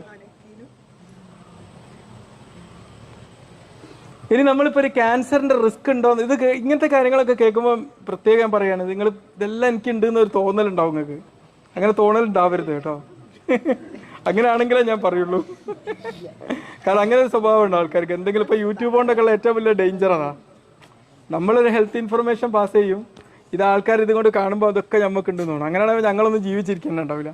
കാരണം എന്നും നമ്മൾ രോഗങ്ങൾ കാണല്ലേ. അപ്പോൾ ഈ ഒരു മാറ്റങ്ങളൊക്കെ ഉണ്ടാകുകയാണെങ്കിൽ നമ്മൾ ഇപ്പം നല്ലൊരു തൊണ്ടവേദന, ഇതിന് പറയുന്ന ഒരു കോഷൻ അപ്പ് എന്നാ പറയാം, ഒരു മുന്നറിയിപ്പ്. ഇതിൻ്റെ അതിൽ സി എന്താണെന്നറിയോ? നമ്മൾ വയറ്റിൽ നിന്ന് പോണ കാര്യത്തിൽ, മൂത്രം പോകുന്ന കാര്യത്തിൽ ഒരു മാറ്റമൊക്കെ ഉണ്ടെങ്കിൽ നമ്മൾ ഒന്നുമില്ല, ഒന്ന് അൾട്രാസൗണ്ടോ അതിനെന്തെങ്കിലുമൊക്കെ ടെസ്റ്റ് ചെയ്തിട്ട്, അല്ലെങ്കിൽ കൊളോണോസ്കോപ്പിയോ അങ്ങനെ എന്തെങ്കിലുമൊക്കെ ചെയ്തിട്ട് ഒന്ന് നമ്മൾ നോക്കണം, എന്തെങ്കിലും ഇങ്ങനത്തെ എന്തെങ്കിലും മാറ്റങ്ങൾ വരുന്നുണ്ടോ എന്നുള്ളത്. കാരണം ഇന്ന് ക്യാൻസർ എന്നൊക്കെ പറഞ്ഞാൽ നമുക്കറിയാം, അതൊരു ഫസ്റ്റ് തന്നെ കണ്ടെത്തി കഴിഞ്ഞാൽ പൂർണ്ണമായും ചികിത്സിക്കാൻ പറ്റുന്ന പ്രശ്നമാണ്. ചിലരൊക്കെ പറയും അതിപ്പോൾ ചെക്ക് ചെയ്താൽ ഇപ്പം അതുണ്ടോ എന്ന് അറിഞ്ഞാൽ പിന്നെ കുടുങ്ങല്ലോ എന്ന് പറയും. അങ്ങനെ നോക്കിക്കേണ്ട കാര്യമൊന്നുമില്ല. അതൊക്കെ നമുക്ക് പിന്നെ ഇപ്പോൾ വയറ്റിലൊക്കെ ഒരു പുണ്ണുണ്ടാവുകയാണ്, അത് കുറേ കാലം നിൽക്കുകയാണ്. ബി കോംപ്ലക്സിന്റെ കുറവുകൊണ്ടൊക്കെ നമ്മളിടയിൽ ഒരുപാട് പേർക്ക് ഉണ്ടാവാറുണ്ട്. ഇത് തീരെ മാറുന്നില്ല, അല്ലെങ്കിൽ വല്ലാണ്ട് വേദന ഇതൊക്കെ ഉണ്ടാകുകയാണെങ്കിൽ അതൊന്നും നമ്മൾ ശ്രദ്ധിക്കേണ്ടതുണ്ട്. പിന്നെ അൺയൂഷ്വൽ ആയിട്ടുള്ള ബ്ലീഡിങ്, രക്തസ്രാവം, പിന്നെ അതല്ലെങ്കിൽ എന്തെങ്കിലും ഡിസ്ചാർജുകൾ, പിന്നെ എന്തെങ്കിലും ഒരു മുഴയൊക്കെ വല്ലാണ്ട് തിക്കായിട്ട് വരുന്നൊരു സാഹചര്യം ഉണ്ടാകുകയാണെങ്കിൽ, പിന്നെ വായലിങ്ങനെ സ്വാളോ ചെയ്യാൻ ബുദ്ധിമുട്ട് വരുന്നൊരു സാഹചര്യം ഉണ്ടെങ്കിൽ, പിന്നെ നമ്മളിവിടെയൊക്കെ കറുത്ത മോളുകളൊക്കെ ഉണ്ടാവാറുണ്ടല്ലോ, അതൊന്നും ഇവിടെ ഒന്നും അങ്ങനെ ഉണ്ടാവാറില്ല. ഈ മെലനോമ എന്ന് പറയും, യൂറോപ്പിലൊക്കെയാണ് കൂടുതൽ കാണുക. അതിൻ്റെ വലിപ്പത്തിലൊക്കെ എന്തെങ്കിലും മാറ്റങ്ങൾ വരികയാണെങ്കിൽ അത് ശ്രദ്ധിക്കണം. പിന്നെ വല്ലാണ്ടുള്ള ഒരു ചുമ, മാറാത്തൊരു ചുമ ഉണ്ടാവുകയാണെങ്കിൽ, പിന്നെ വെയിറ്റ് ലോസ് വല്ലാണ്ട് ഉണ്ടാവുകയാണെങ്കിൽ. ഇനി അടുത്തൊരു വില്ലനാണ് സ്ട്രോക്ക് എന്ന് പറയും. സ്ട്രോക്കിൻ്റെ മെയിൻ കാരണങ്ങൾ ഏതൊക്കെയാ? ഒന്ന് ബ്ലഡ് പ്രഷർ കൂടുക എന്നുള്ളത്. നമുക്കറിയാമല്ലോ, ഈ ബ്ലഡ് പ്രഷർ വളരെ ശക്തമായിട്ടുള്ള ഫ്ലോയിൽ അങ്ങോട്ട് പോകുമ്പോൾ ചിലപ്പോൾ അത് പൊട്ടിപ്പോകാനുള്ള സാഹചര്യം ഉണ്ടാവും. അങ്ങനത്തെ സാഹചര്യത്തിൽ വരാം. പിന്നെ കൊളസ്ട്രോൾ ഇതിനൊരു കാരണമാണ്. പിന്നെ അതുപോലെ തന്നെ പുകവലി പിന്നെ എല്ലായിടത്തും വില്ലനായി വരുന്ന ഒരാളാണ്. ഡയബറ്റിസ്, പ്രമേഹത്തിന് ഏറ്റവും ഇമ്പോർട്ടൻ്റ് ആയിട്ടുള്ള കാര്യങ്ങൾ അമിത തടിയാണ്. ഈ തടി തന്നെ നമുക്കറിയാം 2 തരം തടിയുണ്ട്. ഇതിപ്പോൾ എൻ്റെ തടി എന്ന് പറഞ്ഞാൽ ആപ്പിൾ ഷേപ്പിലാണ്. ഈ ആപ്പിൾ തടിയുണ്ട്, പിയർ ഷേപ്പ്ഡ് ഇങ്ങനത്തെ തടിയുണ്ട്, പിന്നെ ഇങ്ങനെ സിലിണ്ടറിക്കൽ ആയിട്ടുള്ളതുണ്ട്, ചിലർക്ക് ഇവിടെ ഇങ്ങനെ വന്നിട്ടുള്ള തടിയുണ്ട്. ഇതിൽ ഏറ്റവും ഡേഞ്ചർ ഈ ആപ്പിൾ തടിയാണ്. കാരണം ഇതിൽ നമ്മളെ ഗട്ട് ഹെൽത്തിന് സ്വാധീനിക്കും. ഗട്ട് ഹെൽത്ത് എന്ന് നമ്മളെ വയറിൻ്റെ ആരോഗ്യം വളരെ ഇമ്പോർട്ടൻ്റാണ്. ഇതൊരു സെക്കൻഡ് ബ്രെയിൻ എന്നാണ് പറയുന്നത്. അതാണ് നമ്മൾ ഈ തൈര് ഇതൊക്കെ നന്നായിട്ട് കഴിക്കണം എന്ന് പറയുന്നത്. ഈ തൈര് കഴിക്കുന്നതുകൊണ്ട് നമുക്ക് എന്താ ഗുണം എന്നറിയാമോ? പിന്നെ ഇത് നമ്മുടെ ആരോഗ്യത്തിന് വളരെ ഉപകാരപ്രദമായിട്ടുള്ള ഒരു സാധനമാണ് ഈ തൈര്. നമ്മളൊക്കെ ട്രഡീഷണലി പണ്ടേ ഉപയോഗിക്കുന്നതാണ്. പക്ഷേ അത് വളരെ നല്ലതാണ്. കാരണം ഈ പ്രൊബയോട്ടിക് എന്ന് പറയും, അത് നല്ല ബാക്ടീരിയകളാണ്. നമ്മുടെ ശരീരം എന്ന് പറഞ്ഞാൽ നമുക്കറിയാം, ഇപ്പോൾ ഒരു കോശത്തിന് ഒരു 10 സൂക്ഷ്മജീവികൾ അവിടെ ഉണ്ടാവും. അന്ന് നമ്മൾ ചർച്ച ചെയ്തില്ലത്, അന്ന് വന്നും നമ്മൾ സംസാരിച്ചിരുന്നുള്ളത് ഇല്ലല്ലേ? ഒരു കോശത്തിന് 10 സൂക്ഷ്മജീവികൾ ഉണ്ടാവും. ശരിക്കും പറഞ്ഞാൽ നമ്മളെ കോശങ്ങളെക്കാളും കൂടുതൽ സൂക്ഷ്മജീവികളാണ്. ഈ സൂക്ഷ്മജീവികളിൽ ഒരു നല്ലൊരു പരിധി വരെ നമ്മളിങ്ങോട്ട് തിരിച്ച് സഹായിക്കുന്നതാണ്. ഈ നമ്മളെ സഹായിക്കാത്ത സൂക്ഷ്മജീവികളാണ് നമുക്ക് രോഗങ്ങൾ ഉണ്ടാക്കുക. എന്നാൽ എല്ലാ സൂക്ഷ്മജീവികളും അങ്ങനെയാണെന്ന് വിചാരിക്കരുത്. അപ്പം അതിന് ഏറ്റവും നല്ല നമ്മളെ ഉപകാരമുള്ള അണുക്കളാണ് നമ്മൾ ഈ പാല് പുളിപ്പിച്ചിട്ട് തൈരാകുമ്പോൾ അത് കിട്ടുന്നത്. തൈര്, പിന്നെ യോഗട്ട്, ഇതൊക്കെ നല്ല നമുക്ക് സ്നാക്സ് ഒക്കെ ആയിട്ട് പുറത്തൊക്കെ പോകുമ്പോൾ കഴിക്കാൻ പറ്റുന്ന സാധനമാണ് ഈ യോഗട്ട്. പിന്നെ ഭക്ഷണ രീതി പ്രമേഹം ഉണ്ടാക്കുന്ന ഒരു സംഭവമാണ്. കിഡ്നി രോഗികൾ ഒരുപാടുണ്ട് നമ്മുടെ നാട്ടിൽ അല്ലേ? ഇവിടെ ഒരുപാട് ഇപ്പോൾ കിഡ്നി രോഗികൾ വർദ്ധിച്ചു വരുന്നുണ്ട്. ഇപ്പോൾ ഡയാലിസിസ് ഒക്കെ പോയി കഴിഞ്ഞാൽ അവിടെ ഒന്നും സ്പേസ് ഇല്ല പലയിടത്തും. അങ്ങനത്തെ ഒരു അവസ്ഥയാണ്. അത് നമ്മുടെ ജീവിതശൈലിയിൽ വന്ന മാറ്റം തന്നെയാണ് അതിന് കാരണം. അമിതമായിട്ടുള്ള നമ്മളൊരു ജങ്ക് ഫുഡ്സ് ഒക്കെ ഇഷ്ടം പോലെ. കുട്ടികളൊക്കെ ലേസ് എന്നൊക്കെ പറയുമ്പോഴേക്ക് നാവിൽ വെള്ളം ഉറുപ്പം. പണ്ടൊക്കെ പായസം നേട്ടാലേ കേൾക്കുക. അത് അങ്ങനത്തെ കുറേ ഭക്ഷണക്രമങ്ങൾ വന്നപ്പോഴാണ് ഇത് വന്നത്. കുറേ മരുന്നുകളിൽ നിന്നും വരാം. മരുന്നുകളുടെ കിഡ്നി ഇഞ്ചറി ഉണ്ടാക്കുന്ന ഒരുപാട് മെഡിസിൻസ് ഉണ്ട്. അത് നമ്മൾ പക്ഷെ അത് മോണിറ്റർ ചെയ്യുന്നുണ്ട്. ഇപ്പം മരുന്ന് ഉണ്ടാക്കുന്ന കിഡ്നി ഡാമേജ് ഉണ്ടാക്കുന്ന, ലിവർ ഡാമേജ് ഉണ്ടാക്കുന്ന, ഇപ്പോൾ നമ്മളിപ്പോൾ സ്റ്റാറ്റിൻസ് കൊളസ്ട്രോളിന് കൊടുക്കുന്നത് അത് ലിവറിന് ഡാമേജ് ഉണ്ടാക്കുന്നത്. അപ്പോൾ നമ്മൾ എന്ത് ചെയ്യും? ഓരോ വർഷം കൂടുമ്പോഴും ലിവർ ടെസ്റ്റ് ചെയ്ത് നോക്കും. ആസ്പിരിന് പിന്നെ ആസ്പിരിൻ്റെ എഫക്റ്റും സൈഡ് എഫക്റ്റോടും ചിന്തിക്കുമ്പോൾ അതുകൊണ്ടുള്ള അത് ഒരുപാട് ഇപ്പോൾ ഒരു ബൈപ്പാസിനേക്കാളും ഹൃദ്രോഗങ്ങൾ തടയാൻ ഹെൽപ്ഫുള്ളാണ് ആസ്പിരിൻ. പിന്നെ ആസ്പിരിൻ സൈഡ് എഫക്റ്റ് ഒരു അൾസറൊക്കെ വരും. അതേത് ഇപ്പോൾ ആസ്പിരിൻ 650 4 നേരമാണ് പെയിൻ കില്ലറായിട്ട് യൂറോപ്യൻ രാജ്യങ്ങളൊക്കെ ഉപയോഗിക്കുന്നത്. നമ്മളിവിടെ അത് ഉപയോഗിക്കാറില്ല. 650. പക്ഷെ നമ്മളൊരു ഹൃദ്രോഗങ്ങൾ വരാൻ വേണ്ടി കൊടുക്കുന്നത് ഏറി വന്ന 150, അല്ലെ 75, അല്ലെ 50 ബേബി ആസ്പിരിൻ എന്ന് പറയും. അത്രയും ചെറിയൊരു ഡോസിലാണ്. ആ ഒരു ഡോസിൽ അത് കഴിക്കുമ്പോൾ നമുക്ക് ബ്ലോക്ക് വരുമ്പോൾ തടയാൻ പറ്റും. കാരണം 10ൽ ഒരു 8 പേർക്കും ഇന്ന് ആൻജിയോഗ്രാം ചെയ്താൽ ബ്ലോക്ക് ഉണ്ടാവും. അതാണ് ഇപ്പോഴത്തെ നമ്മളൊരു അവസ്ഥ. 10ൽ 8 പേർക്കും ഉണ്ടാവും. അത്രയേറെ ഇതുണ്ട്. അപ്പോൾ ഇപ്പോൾ യൂറോപ്യൻസൊക്കെ എന്ന് പറഞ്ഞാൽ ഒരു 45 കഴിഞ്ഞാൽ ബേബി ആസ്പിരിൻ കഴിക്കും. അതുകൊണ്ട് നമ്മൾ ഈ കഴിക്കുന്ന ഡോസിൽ അതുകൊണ്ട് വലിയ സൈഡ് എഫക്റ്റ് ഉണ്ടാവില്ല.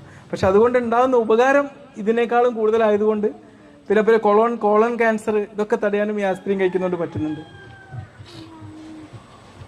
പിന്നെ അതുപോലെ അമിതവണ്ണം എല്ലാത്തിനും ഒരു ശത്രുവാണ്. പിന്നെ പാരമ്പര്യം ഉണ്ടാവാം. പിന്നെ റോഡ് ട്രാഫിക് അപകടങ്ങളില്ലേ, നമ്മളെ കുട്ടികളുടെ ഇടയിൽ ഏറ്റവും വലിയ പ്രശ്നമാണ്. നമ്മളിപ്പോൾ അടുത്ത് തന്നെ നമ്മുടെ നാട്ടിൽ 2-3 മരണങ്ങളാണ് കുട്ടികളുടെ 10ാം ക്ലാസ് പഠിക്കുന്ന കുട്ടികളുടെ ഉണ്ടായത് അല്ലേ? ഈ അടുത്ത സ്കൂളുകളിലൊക്കെ. ശരിക്കും അത് ഭയങ്കര ഒരു പ്രശ്നമാണ്. കാരണം വെച്ചാൽ എന്തുകൊണ്ടാണ് ടീനേജേഴ്സിന് ലൈസൻസ് കൊടുക്കാത്തത്? എന്തുകൊണ്ടാണ്? IPS അല്ലേ? കാരണം ഈ ടീനേജ് ഏജിന് ലോജിക്കായിട്ട് ചിന്തിക്കാനുള്ള ഒരു ശേഷി വന്നിട്ടില്ല. നിങ്ങളെല്ലാം ചിന്തിക്കുന്നത് ആ ഒരു സ്പോർട്സ്മാൻ സ്പിരിറ്റിലായിരിക്കും. ഇപ്പോൾ ഒരു വണ്ടി ഓടിച്ച് പോകുകയാണെങ്കിൽ ഇപ്പുറത്തെ ഒരാൾ കുറച്ച് സ്പീഡിൽ അങ്ങോട്ട് പോയാൽ അതിനെങ്ങനെ ഓവർടേക്ക് ചെയ്യാമെന്ന് മാത്രമേ നിങ്ങൾ ചിന്തിക്കുകയുള്ളൂ. എൻ്റെ ലൈഫ് ഒരു ഭീഷണിയാണെന്ന് ചിന്തിക്കില്ല. അങ്ങനത്തെ ഒരു മൈൻഡാണ്. ഈ ബ്രെയിൻ ഡെവലപ്പായി കഴിഞ്ഞാലേ നിങ്ങളെ കൈ ചാവി തരാൻ പറ്റുള്ളൂ. മനസ്സിലായില്ലേ? അതുകൊണ്ടാണ് ടീനേജേഴ്സിന് ഇത് കൊടുക്കാത്തത്. നിങ്ങളുടെ ഡിസിഷൻസ് എല്ലാം ഈ എമോഷണൽ ബ്രെയിനാണ് വരിക. അതാണ് നിങ്ങൾ പെട്ടെന്ന് തർക്കിക്കുന്നത്. അച്ഛനമ്മമാരൊക്കെ എന്തെങ്കിലും പറയുമ്പോൾ തർക്കിക്കുന്നതും ഈ എമോഷണൽ ബ്രെയിനാണ്. ലോജിക് ബ്രെയിൻ ആണെങ്കിൽ അത് വരൂല അല്ലേ?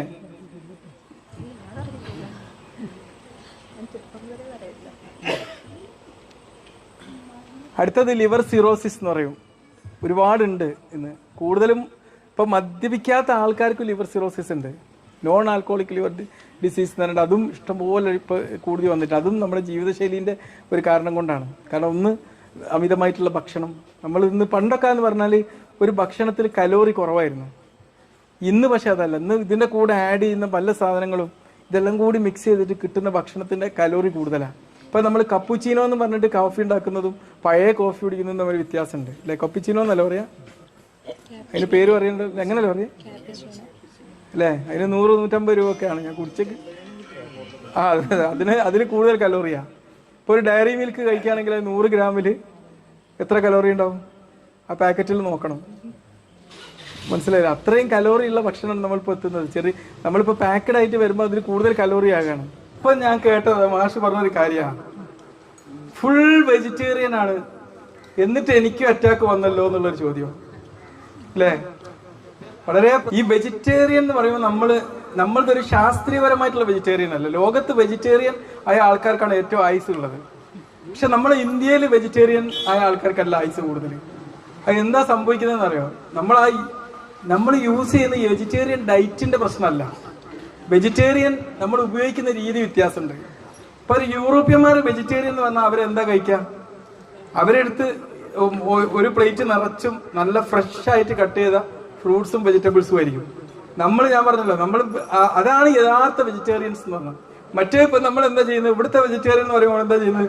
നല്ല ഉപ്പേരി ഇങ്ങോട്ട് ഉണ്ടാക്കും, നല്ല ഫ്രൈ ചെയ്ത് നല്ല ഉപ്പേരി, അതിന്റെ കൂടെ നല്ല ഫ്രൈ ചെയ്ത പൂളപ്പൊരി അല്ല മറ്റേ പഴംപൊരി, ഇതെല്ലാം മിക്സ് ചെയ്യും. എല്ലാത്തിലും ഏതൊരു ഭക്ഷണത്തിന് കലോറി കൂട്ടുന്നത് എന്താണ്? ഈ എണ്ണയാണ്. ഇപ്പം ഞാൻ പറഞ്ഞു പഴത്തില് 100 ഗ്രാമില് 100 കലോറിയേ ഉള്ളൂ. അതേസമയം ഇത് വറുത്ത് ഇങ്ങോട്ട് ചിപ്സ് ആയിട്ട് ഇങ്ങോട്ട് വരുമ്പോ എത്ര കലോറി വരും എന്നറിയോ? ഏതാണ്ട് 600 കലോറി. മനസ്സിലായില്ലേ?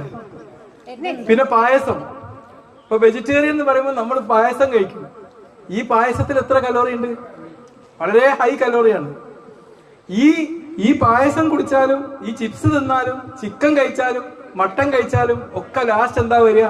നമ്മുടെ ശരീരത്തിൽ എത്തിക്കഴിഞ്ഞാൽ ഇത് നമ്മുടെ മൈറ്റോകോൺട്രിയയിലേക്ക് എൻട്രി ചെയ്തിട്ട് അവിടെ ക്രെബ് സൈക്കിൾ എന്ന് പറഞ്ഞ സൈക്കിളിലൂടെ പോയി അവസാനം ഉണ്ടാകുന്ന പ്രൊഡക്റ്റ് ഒക്കെ ഒന്നായിരിക്കും.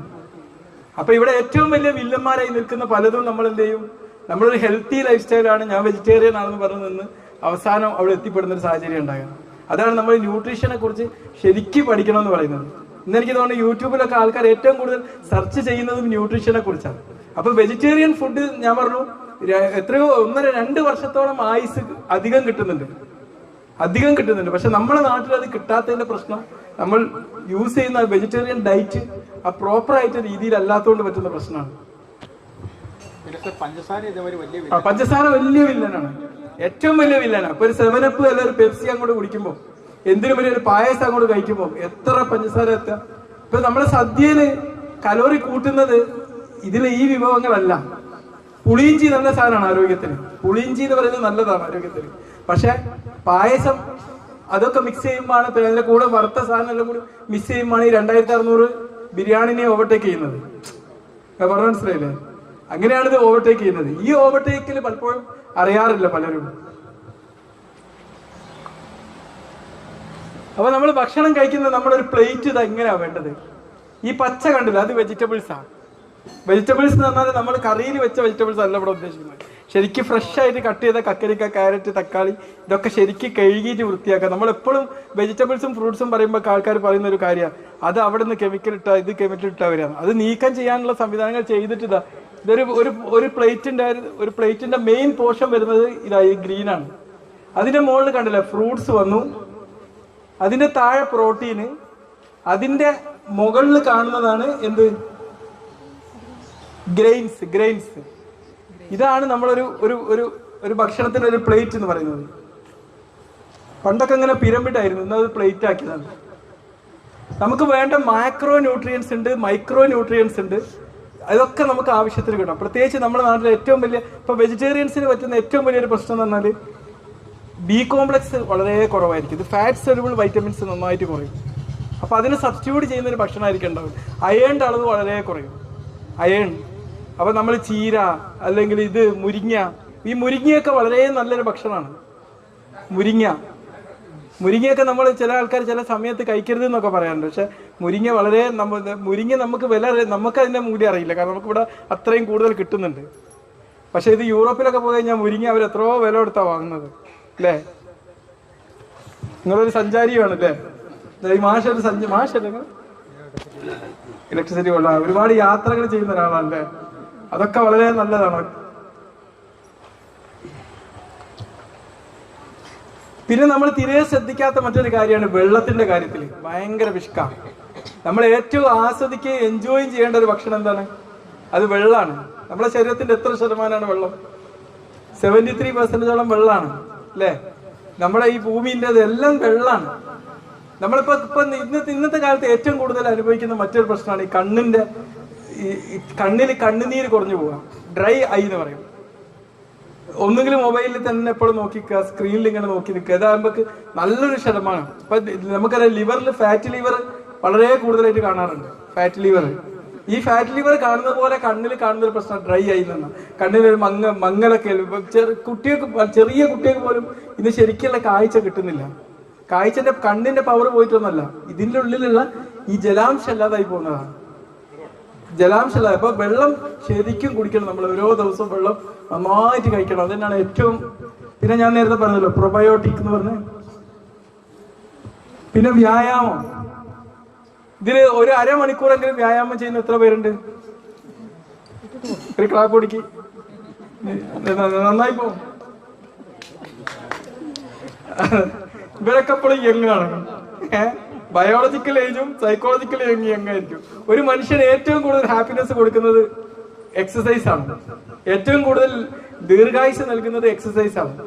ഇനിയിപ്പോ നിങ്ങൾ ഞാൻ പറഞ്ഞില്ല, ദീർഘായുസിനും ആരോഗ്യം നിലനിർത്താനും തടി കുറക്കാനല്ല എക്സസൈസ്. തടി കുറക്കാനാണ് എക്സസൈസ് എന്നുള്ള നമ്മുടെ വിശ്വാസം.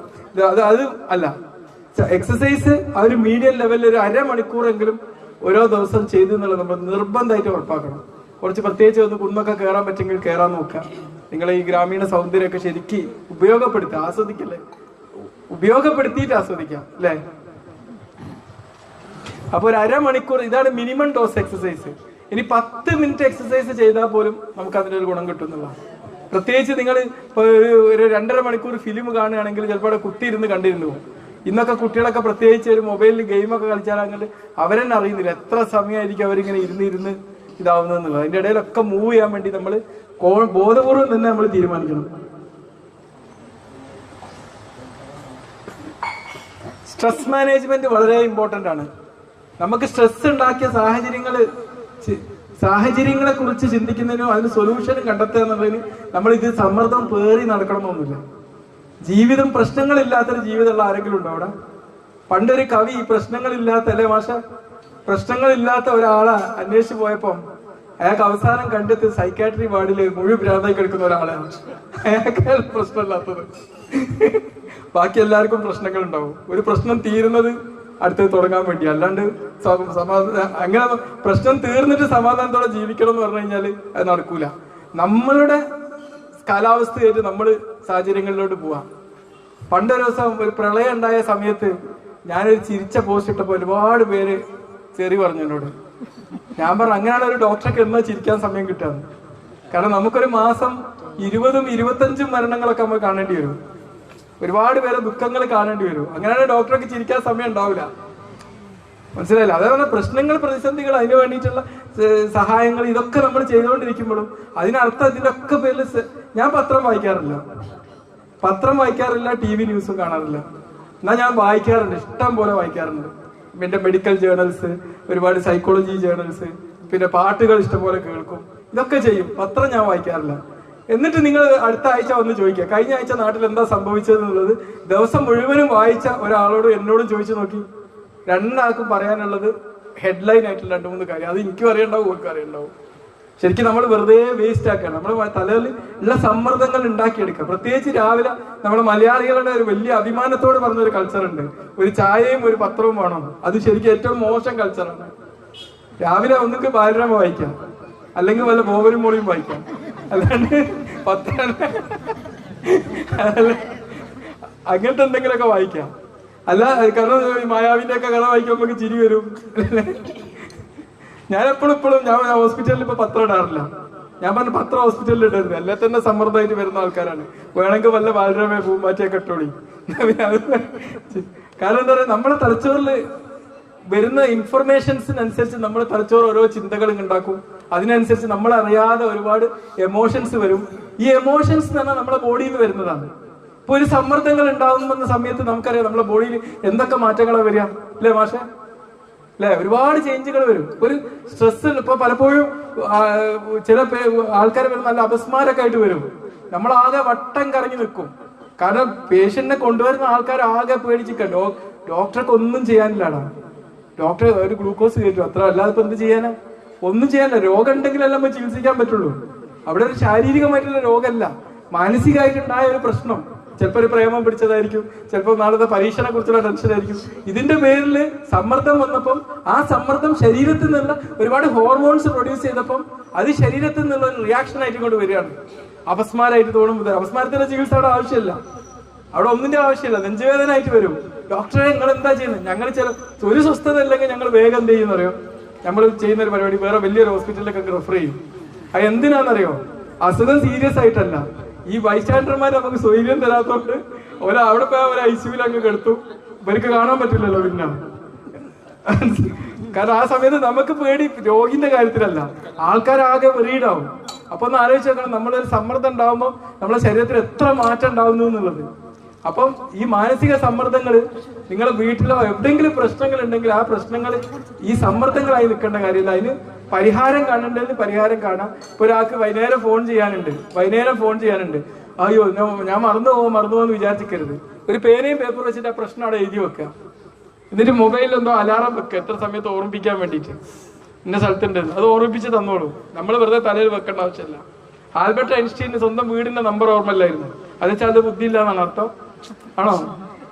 ആൽബർട്ട് ഐൻസ്റ്റീന് പല കാര്യങ്ങളും അറിയില്ലായിരുന്നു. കാരണം ആൽബർട്ട് ഐൻസ്റ്റീൻ ആഗ്രഹിച്ചത് എന്താണ്? തന്റെ തലയിൽ തനിക്ക് ആവശ്യമുള്ള കാര്യങ്ങൾ മതി എന്നുള്ള.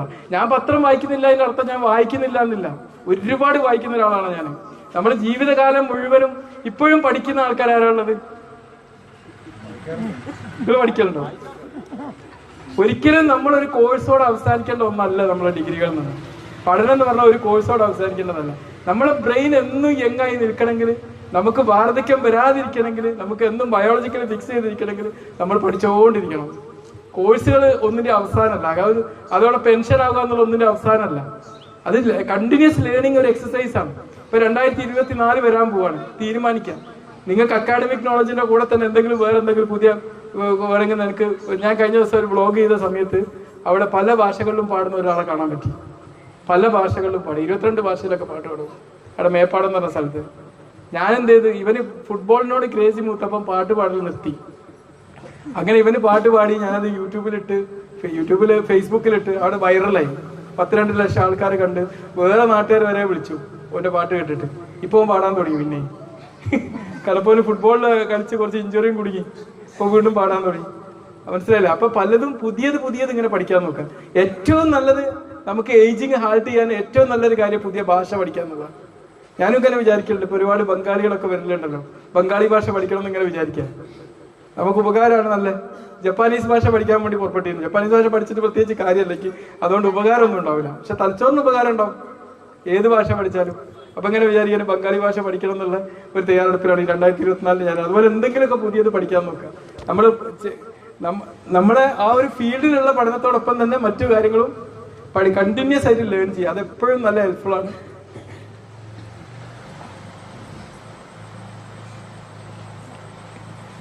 പിന്നെ ഈ അഡിക്ഷൻ എന്ന് പറയും. ഈ അഡിക്ഷൻ നമ്മൾ പലതിനും അടിമപ്പെട്ടു പോയിട്ടുണ്ടാവും, നമ്മളത് അറിയൂല. ഇപ്പൊ നമുക്ക് ഒരു ഇന്ന സമയത്ത് ഇന്ന ഭക്ഷണം തന്നെ കിട്ടണം എന്നുള്ള ഒരു അഡിക്ഷനാണ്. ഈ ഭക്ഷണം കഴിക്കുന്നതിന് 2 വിളിയുണ്ട്. ഒന്ന് നമ്മൾ വിശന്നിട്ടുള്ളൊരു വിളിയുണ്ട്, 2 നമ്മുടെ സിസ്റ്റത്തിനനുസരിച്ചുള്ള ഒരു വിളിയുണ്ട്, ഒരു റുട്ടീൻ അനുസരിച്ച്. ഇപ്പൊ ഒരു കല്യാണ വീട്ടിൽ പോയാൽ നമ്മൾ വീട്ടിൽ നിന്ന് കഴിച്ചിട്ട് പോവുകയായിരിക്കും, എന്നാലും കഴിക്കണം എന്നുള്ളത് നമ്മൾ ഉണ്ടാക്കിയ റുട്ടീനാണ്. എന്താ കല്യാണം കഴിച്ച് കല്യാണ വീട്ടിൽ പോവാ, അവിടെ പോയി 2 ആൾക്കാരോട് കത്തി അടിച്ച് തിരിച്ചു പോരാ അല്ലേ? അതാണ് അതിന്റെ ഏറ്റവും നല്ലത്. നമുക്ക് ഭക്ഷണം ആവശ്യം ഉണ്ടെങ്കിൽ കഴിക്കാം, ഇല്ലെങ്കിൽ കഴിക്കാതിരിക്കാം. ആ ഒരു ചോയ്സ് എടുക്കാൻ നമുക്ക് സാധ്യമാവണം. എപ്പോഴും നമ്മളുടെ ഒരു വ്യക്തമായിട്ടുള്ള ഒരു പ്ലാൻ നമുക്ക് ഉണ്ടാവണം. നമ്മൾ ഇന്നിപ്പം രാത്രി ഞാൻ ഭക്ഷണം കഴിക്കാൻ എനിക്ക് പ്ലാനില്ല. കാരണം ഞാൻ ഉച്ചക്കൊരു നല്ല ഹെവി ആയിട്ട് ഭക്ഷണം കഴിച്ചത്. അപ്പൊ ആ ഒരു പ്ലാനിൽ നമുക്ക് ഉറച്ചു നിൽക്കാൻ നമുക്ക് പറ്റണം. അതും നല്ലൊരു കാര്യമാണ്. ഇന്റർമീഡിയന്റ് ഫാസ്റ്റിംഗ് എന്ന് പറയും. നമ്മൾ വൈകിട്ട് നിങ്ങൾക്കൊക്കെ നല്ല ഹെൽപ്ഫുൾ ആയിട്ടുള്ള ഒരു കാര്യമാണ്. രാത്രി ഭക്ഷണം ഒഴിവാക്കുക, വെറും വെള്ളം മാത്രം കുടിക്കുക. അത് ഈ കൊളസ്ട്രോൾ, ഇപ്പൊ നമുക്ക് മിക്കവാറും ആൾക്കാർക്ക് കൊളസ്ട്രോൾ ഉണ്ടാവും.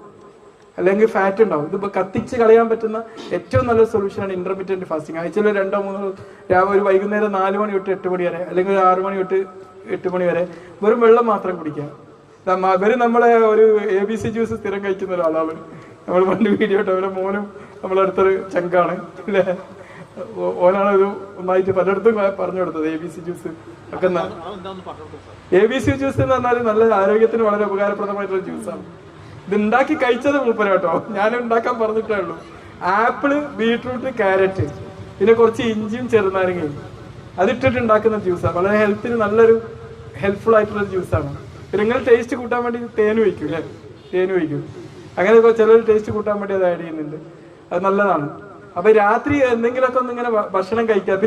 പിന്നെ ഈ ഫാറ്റ് ബേൺ ചെയ്യാൻ പറ്റുന്ന മറ്റൊരു സംഭവം എന്താണെന്ന് അറിയോ, നമ്മൾ രാവിലെ കുളിക്കുമ്പോൾ ഒരു 1/2 മിനിറ്റ് ചൂടുവെള്ളത്തിൽ കുളിക്കാം, പിന്നെ ഒരു 1/2 മിനിറ്റ് തണുത്ത വെള്ളത്തിൽ കുളിക്കാം, പിന്നെ ഒരു 1/2 മിനിറ്റ് ചൂടുവെള്ളത്തിൽ, 1/2 മിനിറ്റ് തണുത്ത വെള്ളത്തിൽ. ഇതിങ്ങനെ മാറി മാറി കുടിക്കുമ്പോൾ നമ്മൾ ഈ ഫാറ്റ് കുറേയൊക്കെ കത്തിപ്പോകും. അതും നല്ലൊരു സംഭവമാണ്.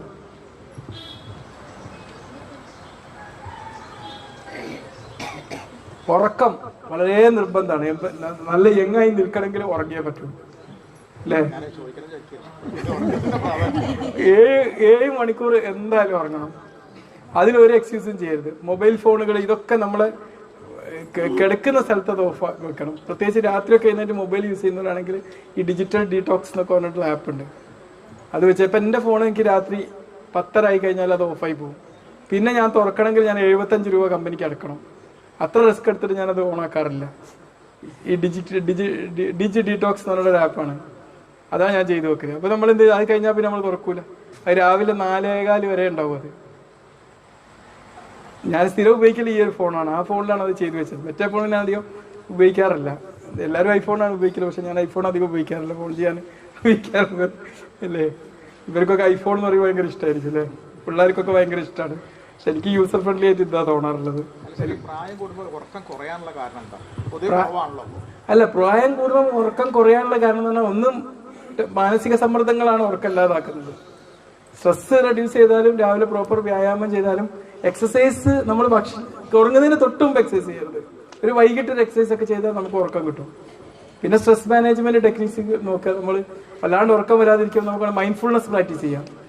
ഈ നിമിഷത്തിൽ ജീവിക്കാൻ നടത്തും. നമുക്ക് വേണം ഒന്ന് ചെയ്തു നോക്കാം. അതായത് ഈ നിമിഷത്തിൽ നിങ്ങൾ എവിടെയാണോ അവിടേക്ക് തന്നെ ഒന്ന് ശ്രദ്ധിക്കുക. നിങ്ങളുടെ ശ്വാസത്തിലേക്ക് ശ്രദ്ധിക്കുക, നിങ്ങളെ ചിന്തകളിലേക്ക് ശ്രദ്ധിക്കുക. എന്താണോ അത് അങ്ങനെ തന്നെ അംഗീകരിക്കുക. നമ്മുടെ ഉള്ളിൽ ചിലപ്പോൾ സമ്മർദ്ദം ഉണ്ടെങ്കിൽ ആ സമ്മർദ്ദത്തിന് അംഗീകരിക്കുക. എന്നിട്ട് വേണമെങ്കിൽ ഒരു ബോഡി സ്കാൻ ചെയ്യാം. നമുക്ക് ഒരു ബോഡി സ്കാൻ മൈൻഡ്ഫുൾനെസ് മെഡിറ്റേഷൻ വേണം ചെയ്യാം. നമ്മളിപ്പോൾ നമ്മൾ കാലിൽ തുടങ്ങിയിട്ട് നിങ്ങൾക്ക് അറിയാമെന്ന് തോന്നുന്നല്ലേ മെഡിറ്റേഷൻ മൈൻഡ്ഫുൾനെസ്. അപ്പം എന്താ നമ്മുടെ കാലിൻ്റെ ചലനങ്ങൾ, അതിൻ്റെ സ്പർശം, അതിൻ്റെ സുഖത അറിഞ്ഞിട്ട് ഇങ്ങനെ ഓരോ സ്ഥലത്തും ഇങ്ങനെ സ്കാൻ ചെയ്തിട്ട് അങ്ങനെ ചെയ്യാം. പിന്നെ വേണമെങ്കിൽ നമുക്ക് ചെയ്യാം, നമ്മളൊരു 5 സെൻസുകളെയും ടോൺ ചെയ്യുന്ന ഒരു എക്സസൈസ് ചെയ്യാം. 5 കാണാൻ പറ്റുന്ന കാര്യങ്ങളിലേക്ക്, 4 കേൾക്കാൻ പറ്റുന്നത്, 3 മണക്കാൻ പറ്റുന്ന 2 രുചിച്ചറിയാൻ പറ്റുന്ന, 1 സ്പർശിച്ചറിയാൻ പറ്റുന്ന കാര്യങ്ങൾ. അത് ചെയ്യുമ്പോൾ നമ്മുടെ എന്താ പറയുക, നമ്മളെ സമ്മർദ്ദങ്ങളുള്ളത് സിമ്പത്തറ്റിക് നെർവസ് സിസ്റ്റമാണ്. നമുക്ക് സ്വസ്ഥത നൽകുന്നത് പാരാസിമ്പത്തറ്റിക് നെർവസ് സിസ്റ്റം. ഇത് ചെയ്യുമ്പോൾ അതിലേക്ക് ട്രാൻസ്ഫർ ആവും. അതുപോലെ തന്നെ നല്ല തണുത്ത വെള്ളത്തിൽ ഒന്ന് കൈയും കാലൊക്കെ കഴുകി കഴിഞ്ഞാലും പെട്ടെന്ന് നമുക്ക് എന്താവും, ഇത് ഷിഫ്റ്റ് ചെയ്യാൻ പറ്റും. അപ്പോൾ ഉറക്കം വരാതിരിക്കുമ്പോൾ എന്ത് ചെയ്യുക, ഒന്നെങ്കിൽ ഒരു 10 നിന്ന് താഴോട്ട് ഇങ്ങനെ എണ്ണീറ്റ് ആ കൗണ്ടറിലേക്ക് തന്നെ ശ്രദ്ധിക്കുക. അങ്ങനെയൊക്കെ ചെയ്തിട്ട് പല മെത്തേഡ്സ് നമുക്ക് ചെയ്യാം. പിന്നെ തലയിലുള്ള സമ്മർദ്ദങ്ങൾ നമ്മളൊരു പേപ്പറിലേക്ക് മാറ്റിയേക്കാം. രാത്രി കിടക്കുന്നതിന് മുമ്പ് വേണമെങ്കിൽ നമുക്ക് നന്ദി പറയേണ്ട ഒരു 3-4 കാര്യങ്ങൾ, നാളത്തെ ദിവസത്തേക്ക് ഇന്ന കാര്യങ്ങൾ ചെയ്താൽ നാളത്തെ ദിവസം ഭംഗിയാവും എന്നുള്ളത് എഴുതി വെക്കുക. എന്നിട്ട് വേണമെങ്കിൽ കളയാം, എടുത്ത് കളഞ്ഞതുകൊണ്ട് കുഴപ്പമൊന്നുമില്ല. അപ്പൊ നമ്മളെ തലച്ചോറ് എന്താ ചെയ്യാം, നമ്മളെ തലച്ചോറ് ചിന്തിക്കുന്ന വിഷയത്തിലേക്കാണ് പിന്നെ ഇതിന്റെ ചർച്ചകൾ നടക്കുന്നത്. മറ്റേത് എന്താ പ്രശ്നം വെച്ചാൽ നമ്മൾ എന്തെങ്കിലും ഒരു പ്രശ്നം ഉണ്ടാവും, ഈ പ്രശ്നത്തെ കുറിച്ച് ചിന്തിച്ച് ഇപ്പൊ എനിക്ക് തന്നെ അറിയാം. ഞാനിപ്പോ എന്റെ ഫേസ്ബുക്ക് പേജ് ഹാക്ക് ആയ ദിവസം എപ്പോഴും ആലോചിക്കാം. ഈ ലാസ്റ്റ് 25-ാം തീയതിയാണ്. രാത്രി ഒരു സുപ്രഭാതത്തിൽ നോക്കുമ്പോൾ എന്റെ പോസ്റ്റിൽ എന്തൊക്കെയോ പോസ്റ്റുകൾ ഇങ്ങനെ വരുന്നു. ഞാൻ ആകെ അന്തം വിട്ടുപോയി. കാരണം 46,000 ഫോളോവേഴ്സും 35 ലക്ഷം വ്യൂവേഴ്സ് വരെ ഉണ്ട് ലാസ്റ്റ്. അത്യാവശ്യം 18,000 രൂപ കഴിഞ്ഞ മാസം എനിക്ക് വരുമാനവും വന്നിരുന്നു ഫേസ്ബുക്കിൽ നിന്ന് കേട്ടോ. അല്ല, ആ മാസം മാത്രം. പിന്നെ ഞാൻ 3 മാസമായിട്ട് ഓണാക്കിയുള്ളൂ. ആ ഓണാക്കിയ മാസം എനിക്ക് ഒരു വരുമാനം പോലും വന്ന സാധനം പെട്ടെന്ന് വരുമാനം എനിക്ക് ഞാൻ നോട്ട് ചെയ്തില്ല, കാരണം അത് ആ ഉദ്ദേശിച്ചിട്ടല്ല തുടങ്ങിയത്. ആ സാധനം അങ്ങോട്ട് ഇതാക്കിയപ്പം പെട്ടെന്ന് അന്ന് രാത്രി എനിക്ക് ഉറക്കം വന്നില്ല, തലയിൽ നിറച്ചിതാണ്. പിന്നെ ഞാൻ വിചാരിച്ചു 2-3 ദിവസം കഴിഞ്ഞപ്പോൾ ഇതും ആലോചിച്ചിരുന്നൊരു കാര്യമല്ല, പുതിയതൊക്കെ തുടങ്ങി. പിന്നെന്ത് ചെയ്ത് അതിന് ഞാൻ തന്നെ ലോജിക്കായിട്ട് തന്നെ ഓരോ ഡിസിഷൻ അതിനെക്കുറിച്ച് റിസർച്ച് ചെയ്ത് കണ്ടെത്തി. ഇപ്പം ഇന്നലെ അത് തിരിച്ച് കിട്ടുകയും ചെയ്തു. ഇന്നലെയുള്ള മെനിയാന്ന് തിരിച്ച് കിട്ടി, തിരിച്ച് വാങ്ങി നമ്മൾ കള്ളന്മാരത്.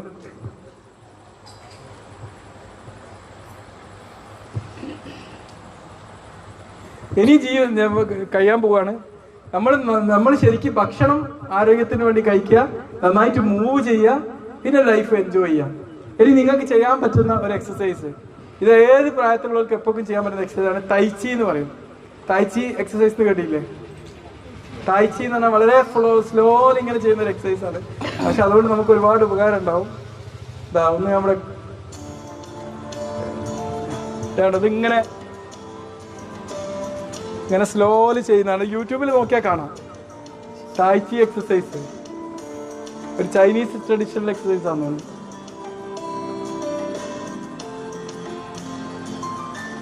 ഇത് ഏത് ഏജിലും ചെയ്യാൻ പറ്റുന്ന ഒരു എക്സസൈസ് ആണ്. വളരെ സിമ്പിളാണ്. നമ്മളിങ്ങനെ ശരീരം ചലിപ്പിക്കുമ്പോൾ നമ്മളിപ്പോൾ ഒരു പുഴൻ്റെ ഇതിൽ ഇങ്ങനെ ഒരു ഓളങ്ങൾക്കനുസരിച്ച് നമ്മുടെ കൈ ഇങ്ങനെ ചലിക്കുന്നത് പോലെ ചിന്തിച്ചാൽ മതി.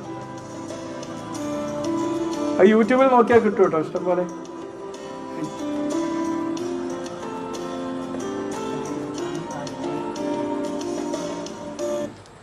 അല്ല, ഞാനൊന്ന് വെറുതെ ഒരു സാമ്പിൾ ഇട്ടുന്നേ ഉള്ളൂ.